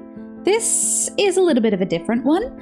I needed somewhere to put a few miscellaneous characters that didn't really have any ties to one another, but still have, relevance within the magical world. So I thought up the idea of taking Poppy, the nurse from Hogwarts, and giving her an Airbnb where she could rent out rooms to random magical people. And the people she rents out rooms to are a bit more high profile than I was originally intending. So the Airbnb itself is absolutely lovely. I was trying to go for a real grandmother vibe. So this is the reception. This is a sort of a waiting room kind of thing. And then if we go in here, sorry about the mailbox. If we go in here, we have a very beautiful living room. which I thought was so grandma-y and very poppy. And then she's got this beautiful dining room, which I thought was really lovely as well. And the curtains just make it, honestly. Kitchen, obviously very cottagecore and everything. There's various doors out to outside, which I'll go have a look at right now. But as you can see, it's so lovely. And it's all meant to be very public. Oh, no, wait, this is the laundry. So this is the laundry as well, because people are welcome to come and do their laundry. But if you want to go outside, let's try this one. So it's all very public spaces. So anyone that stays here can come and actually hang out in these spaces and see what's what. And it's got a lovely lawn and bees. It's like a very old Victorian that's been maintained and has sort of been restored and absolutely beautiful and converted into a side hustle, which I really, really like the idea of. And I like the idea that Poppy, the Medi-Witch, has something in her life that's, outside of Hogwarts as well. So going down this pathway, we have another hallway, and that just leads to a bathroom, and this, I believe, leads back to the reception area. If we go upstairs, we can actually see that we have a lot of guest suites. It's similar to, I suppose, the Malfoy residence, except they don't really have lounge rooms. So let's pick a door, any door. This is the Minister of Magic's room.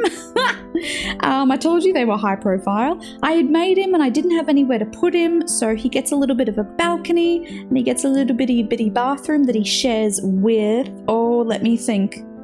I think this is, this is Poppy.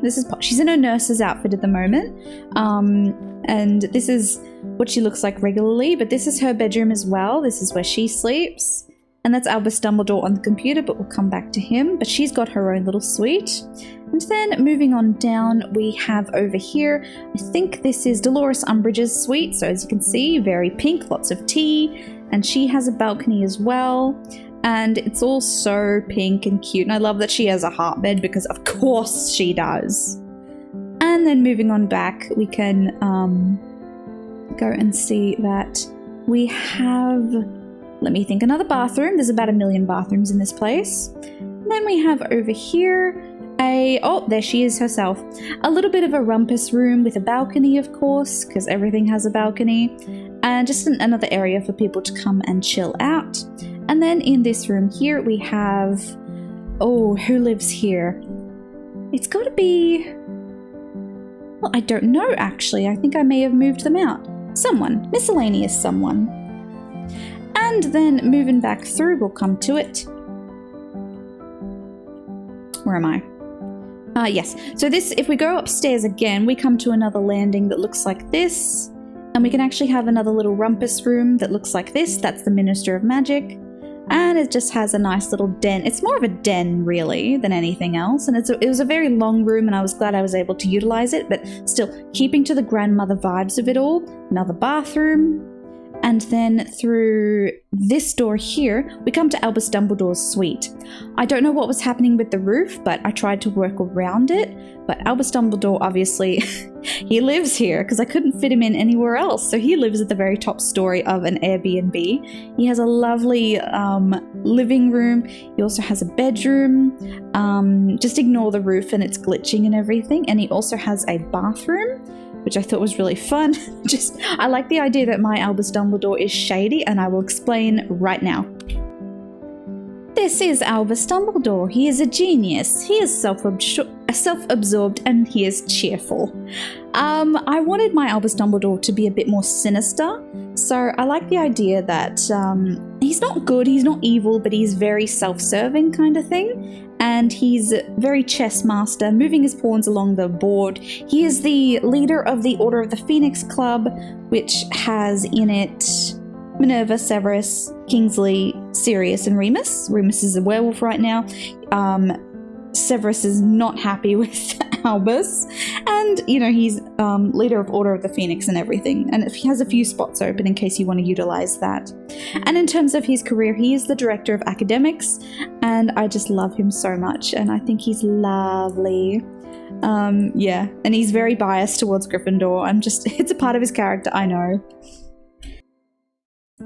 Next we have Poppy, who is good, wise, she's a perfectionist, She's a quick learner, and she's also the Medi-Witch that works at Hogwarts. She's in the nursing career, I believe. She's a registered nurse.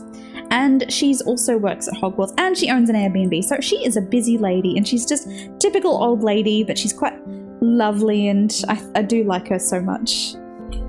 This is Rufus. He's the Minister of Magic. He's a snob, he's gregarious, and he is skeptical. He's sort of like the evil Minister of Magic, and I think I got him confused with Minister Fudge before he left office. But yeah, he's the only Minister of Magic I actually ended up doing, and he is very high in the politics career, which I thought was very, very lovely. And he's a bit of a sly man, and also Dolores Umbridge is in love with him, so good luck, buddy.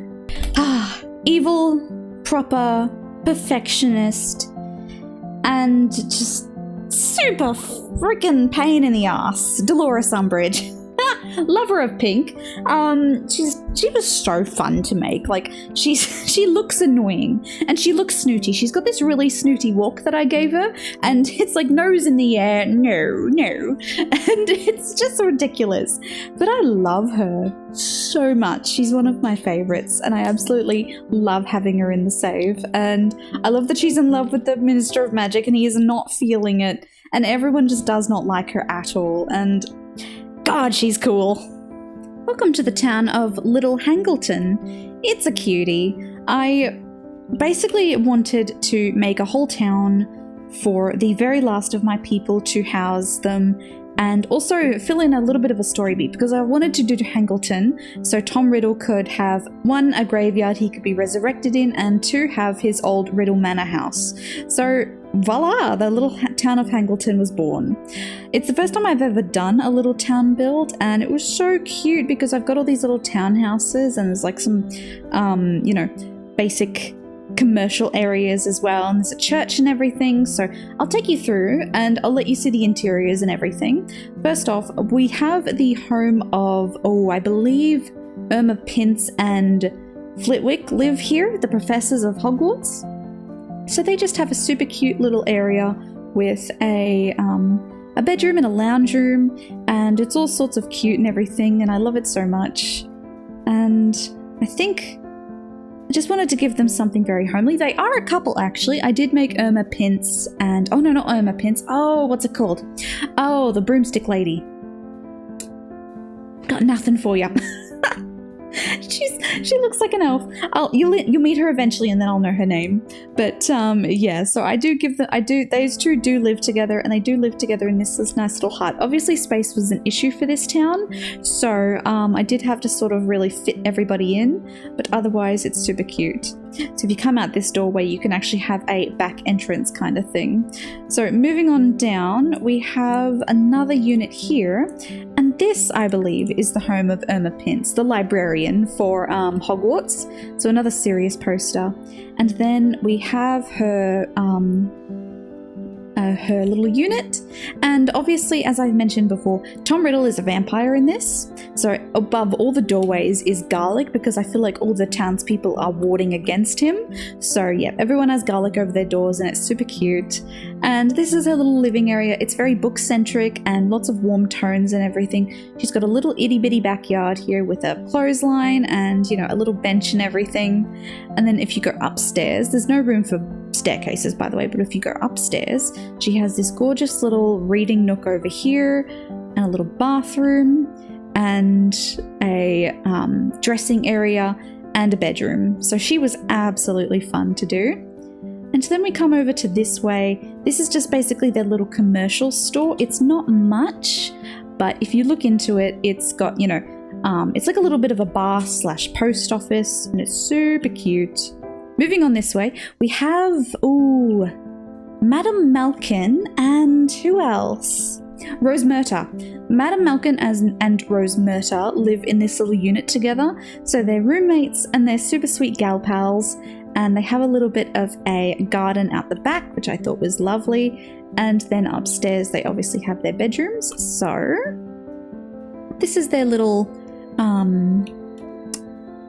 living area here. I feel like Rose Murta's brought some booze home with her, which is It's fun.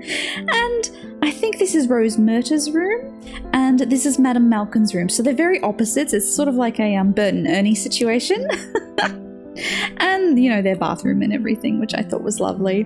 Moving on down the street, we have Ollivander next. So Ollivander lives on the left, and I wanted to give him a really basic house, but just something that's sort of been passed down from the generations, and that he can, you know, do his geology stuff and make his wands, and just somewhere for him to live. So he's got a little bedroom here, all very lovely, and then he's got a bathroom, and it's all very space conscious, but it's really, really fun. Somewhere, you know, Ollivander can come and retire to. And then we've got a little town square. It's got like booths and flower stores and, you know, thrift stores and a bathroom and somewhere to eat and everything and to play marbles. And it sort of really is like a mini town. And then next on our list for our occupants of the town, I think lastly, we have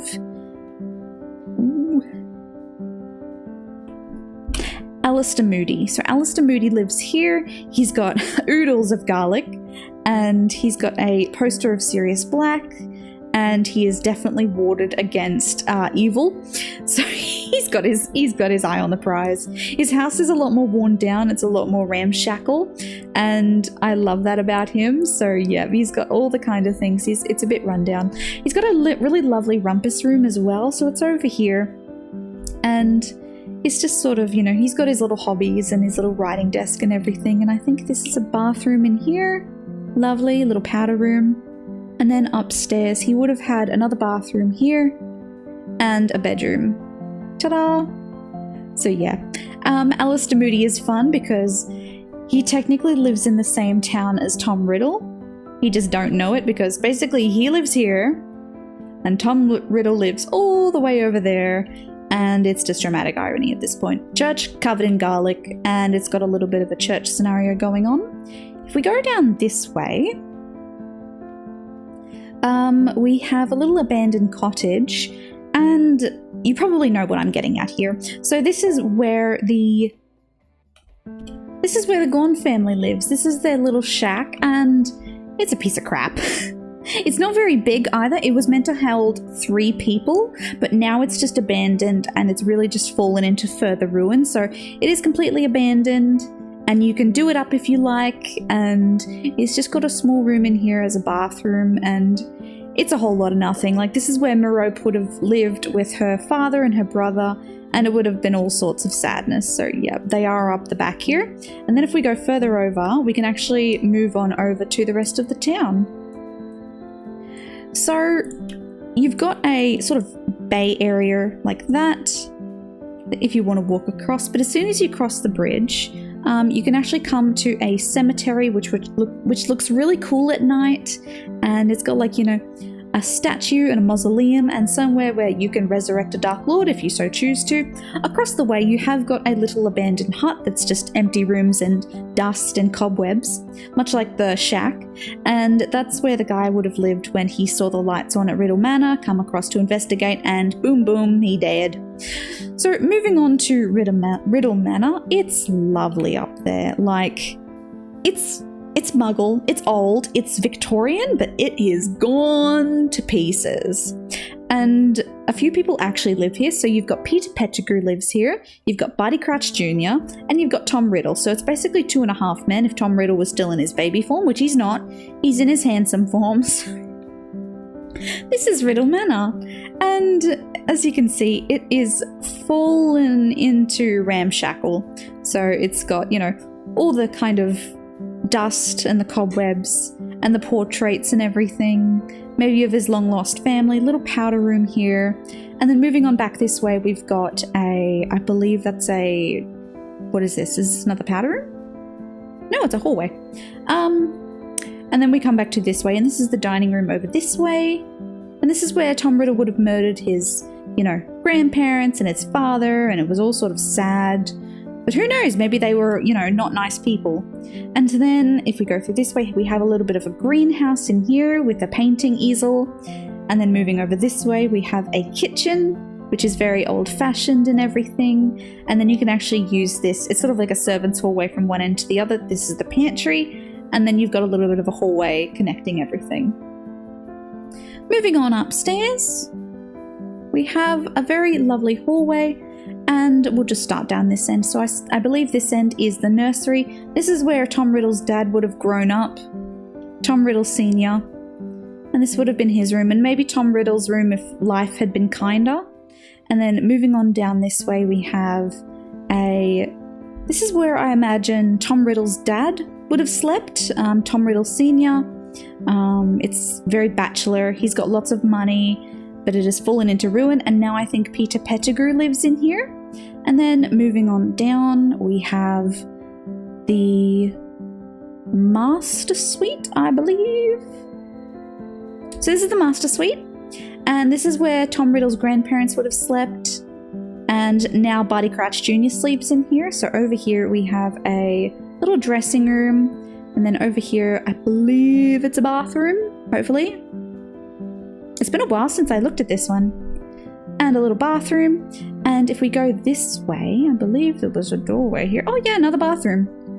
And you're probably wondering where Tom Riddle actually sleeps. Well, upstairs we have a little bit of a servant's quarters, because of course they do. It's a Victorian house. And if we go through this door, oh, maybe not. We'll come back to that. If we go through this door, we have a little bit of a servant's area, so if you wanted to move some more people into here, you absolutely can. And then moving on down, we have a magic room. So, oh, there's Tom Riddle. He's taken over, but he's converted this room into a magic area where he can cast spells and make potions and everything, and it's super, super, super sad. Another bathroom. And then if we go back up here, we can go into the attic proper, and this is where Tom Riddle actually sleeps, being a vampire. So now that we've gone through the house, we can actually go and meet the last of our cast, and oh, they're a bunch. They're a happy bunch. Oh, meet Peter Pettigrew. He is squeamish. He's squeamish, jealous, and non-committal, as you can imagine. And oh, he's a mess. Yeah, I had a really fun time making him in cast because he's so different. I tried to make him very rat-like in his appearance, and obviously he's heavy-set, he's got the blonde hair. I love his receding hairline, and he's hairy, and as you can see, if you look closely, I've given all my Death Eaters a dark mark tattoo, so you can see that they're on his arm, on the left arm. Yes, on the left arm. I'll try and get a close-up of it. There it is! So I gave all my Death Eaters this dark mark, so they could all have access to the Dark Lord, the Dark Lord could have access to them, and yeah, that was not a great idea on their part. This is... Holy crap, what's happening back there? As I was saying, this is Barty Crouch Jr. He's dastardly, he's cringe, and he's sort of, you know, a little bit socially awkward. And I love him so much. I did sort of base him loosely on David Tennant. I did take my Good Omens characters and I sort of just tweaked him a little bit. So yeah, he is on the younger side for the Death Eaters, and I did want to dress him in sort of a childishly whimsical kind of fashions, but he's really fun, and I feel like he'd be rolling his eyes at the whole scenario about living with Tom Riddle and Peter Pettigrew, and he's between a rock and a hard place, and it's like, oh my god, man, get me out of here. So yeah, I love Barty. Barty's cute. Barty, we like Barty. Oh, and here he is.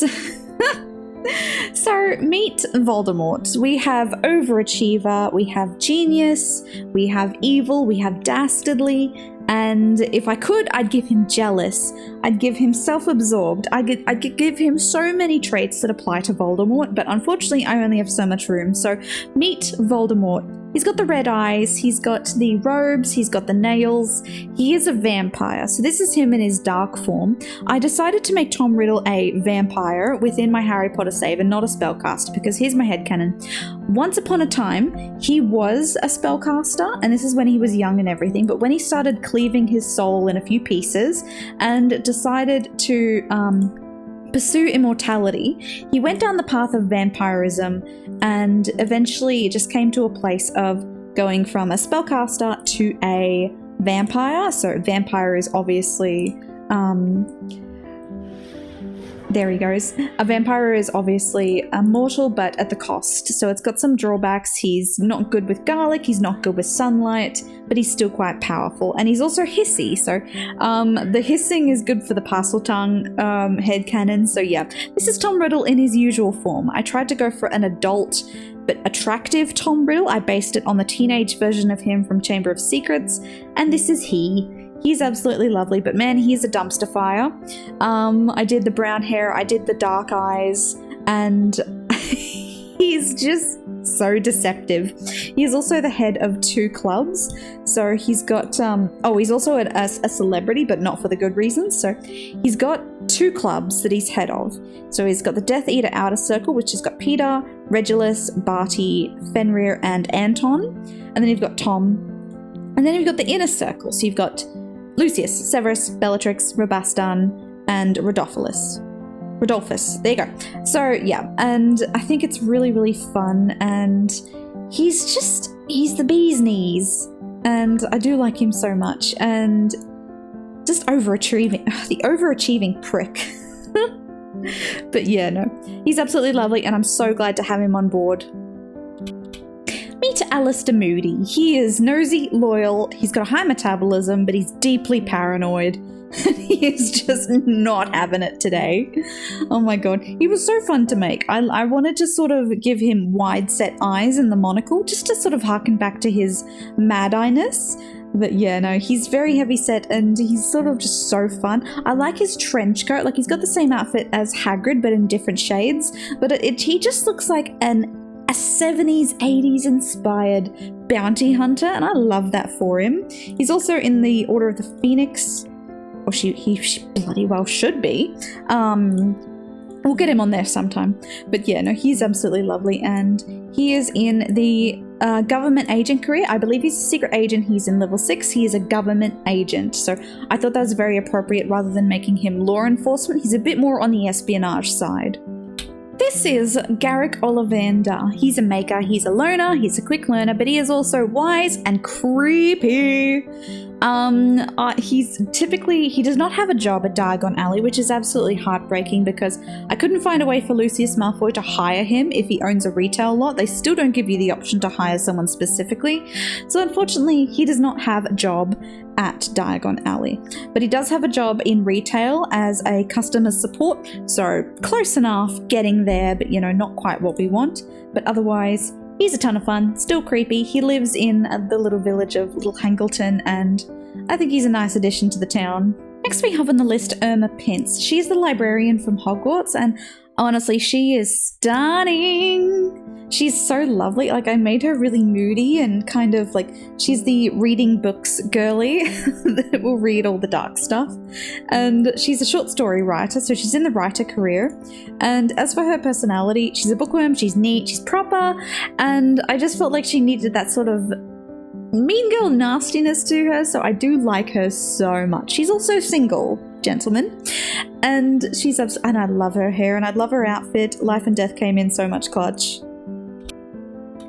Coming in next is our beautiful Rose Murta. She works at the Three Broomsticks, or she would if Sims would let me hire people specifically for retail and restaurants.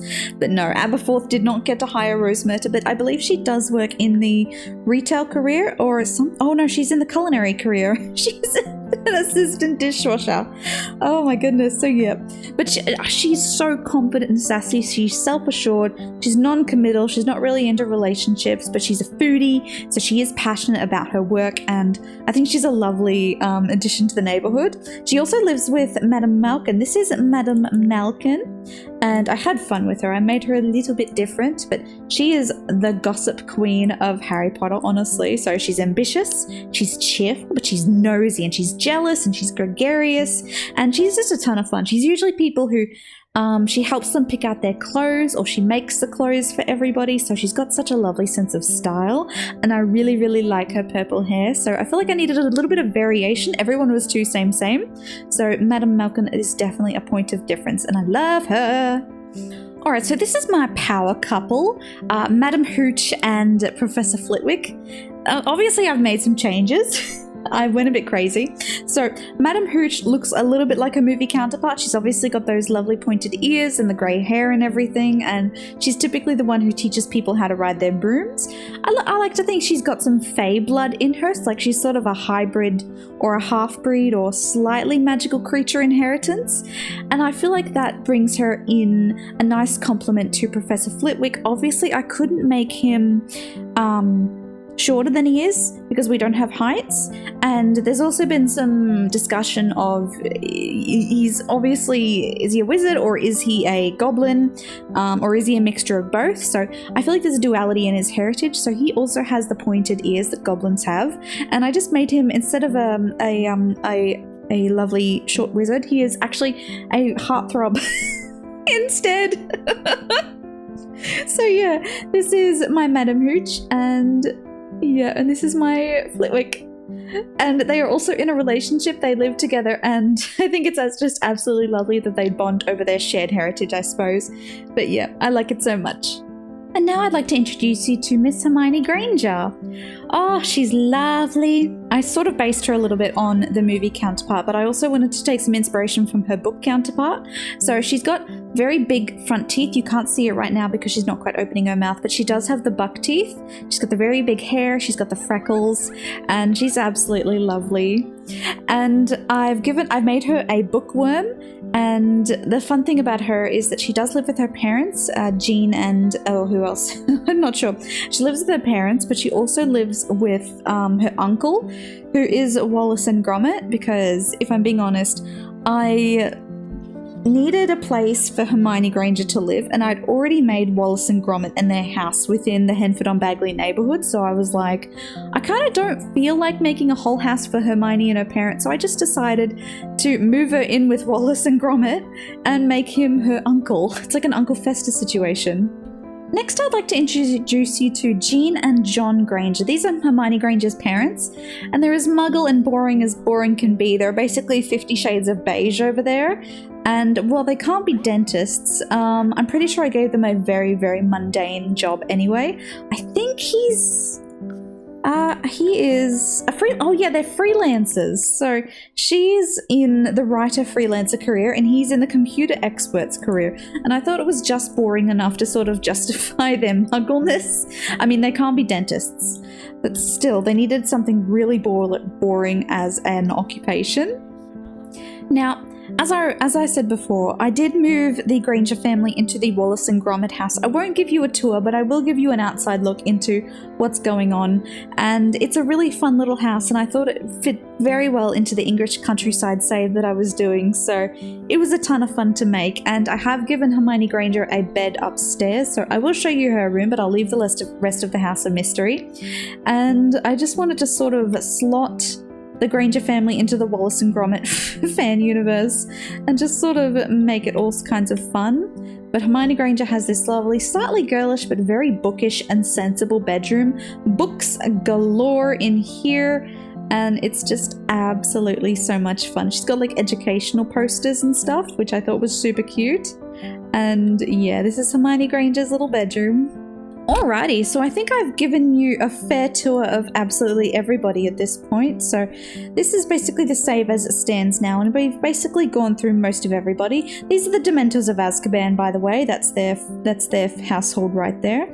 And really, this is also the Harry Potter cast, but the kids all aged up. I won't take you through them, but they are all aged up if you do want to have a play with them in their older versions. They are all in there. And lastly, I think the only thing we really have to do now is say hello to the lost members of the Black family. So there's really only two more characters to really take you through on our Harry Potter save. So we've got, let's start with Alphard Black. So Alphard Black, to my knowledge, isn't deceased in the Harry Potter canon. He is a Black family member, and he has been banished from the family because I believe in canon he gave Sirius Black some gold when he was kicked out of the family himself, so he took pity on Sirius and paid the price for it. So I have made Alphard here. He is Sirius's uncle, I believe, and he's just a ton of fun. He is gregarious, he's self-assured, wise, and loyal. He's like the good black. I feel like he and Sirius would get along if they could find each other now that Sirius is out of Azkaban. And the other character I want to come back to is one we rarely ever see, never see in canon officially, but this is my Regulus or Regulus Black. He's a genius, he's a loner, but he's very loyal. He is typical Slytherin, and he's a bit tired looking because he's under a lot of stress at the moment. He is technically in the Death Eater Outer Circle club, but he wants to move away from that, and Tom Riddle absolutely hates his guts, so he's not actually in the worlds of Henford on Bagley or any of them. So he is on the run at this point and presumed dead. So he's also not got great relationships with his brother nor with his family. So yeah, I really wanted to include Regulus. I didn't just want to have him be a ghost. And if people want to play him and play out that storyline that he's hidden away in Tartosa somewhere, you absolutely can. I've also got, I've also got all the ghosts of the Black family here. So Uberga, Orion, Cygnus, and Druella. All the parents, and Regulus is just basically carrying around their graves everywhere going, yep, I am out of this dumpster fire. You guys can go from here. So yep, I think it's really fun.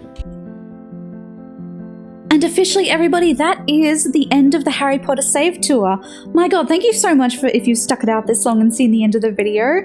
I so appreciate it, and I had so much fun giving everybody the tour, and I hope you enjoyed it because I put like 6 months into this and I loved every moment of it. So I'm really happy that I was able to make this video, and it was such a joy. So thank you very much. I'm very proud. If you happen to have liked the save, it is available for download, so you can absolutely do that. I will link it below in the description if you want to download the save for yourself. Go ahead, reach out if you have any issues. And then if you liked this video, please feel free to like and subscribe. I would so appreciate it. But for the next few weeks, I will be focusing on 2 fandoms which I absolutely love, that are near and dear to my heart. And instead of focusing on just one fandom, I'm going to be focusing on 2 at the same time, just so I can jump back and forth. But I will let you see this little preview of what we've got going on so far, and I hope you will come and join me in the future. Bye-bye!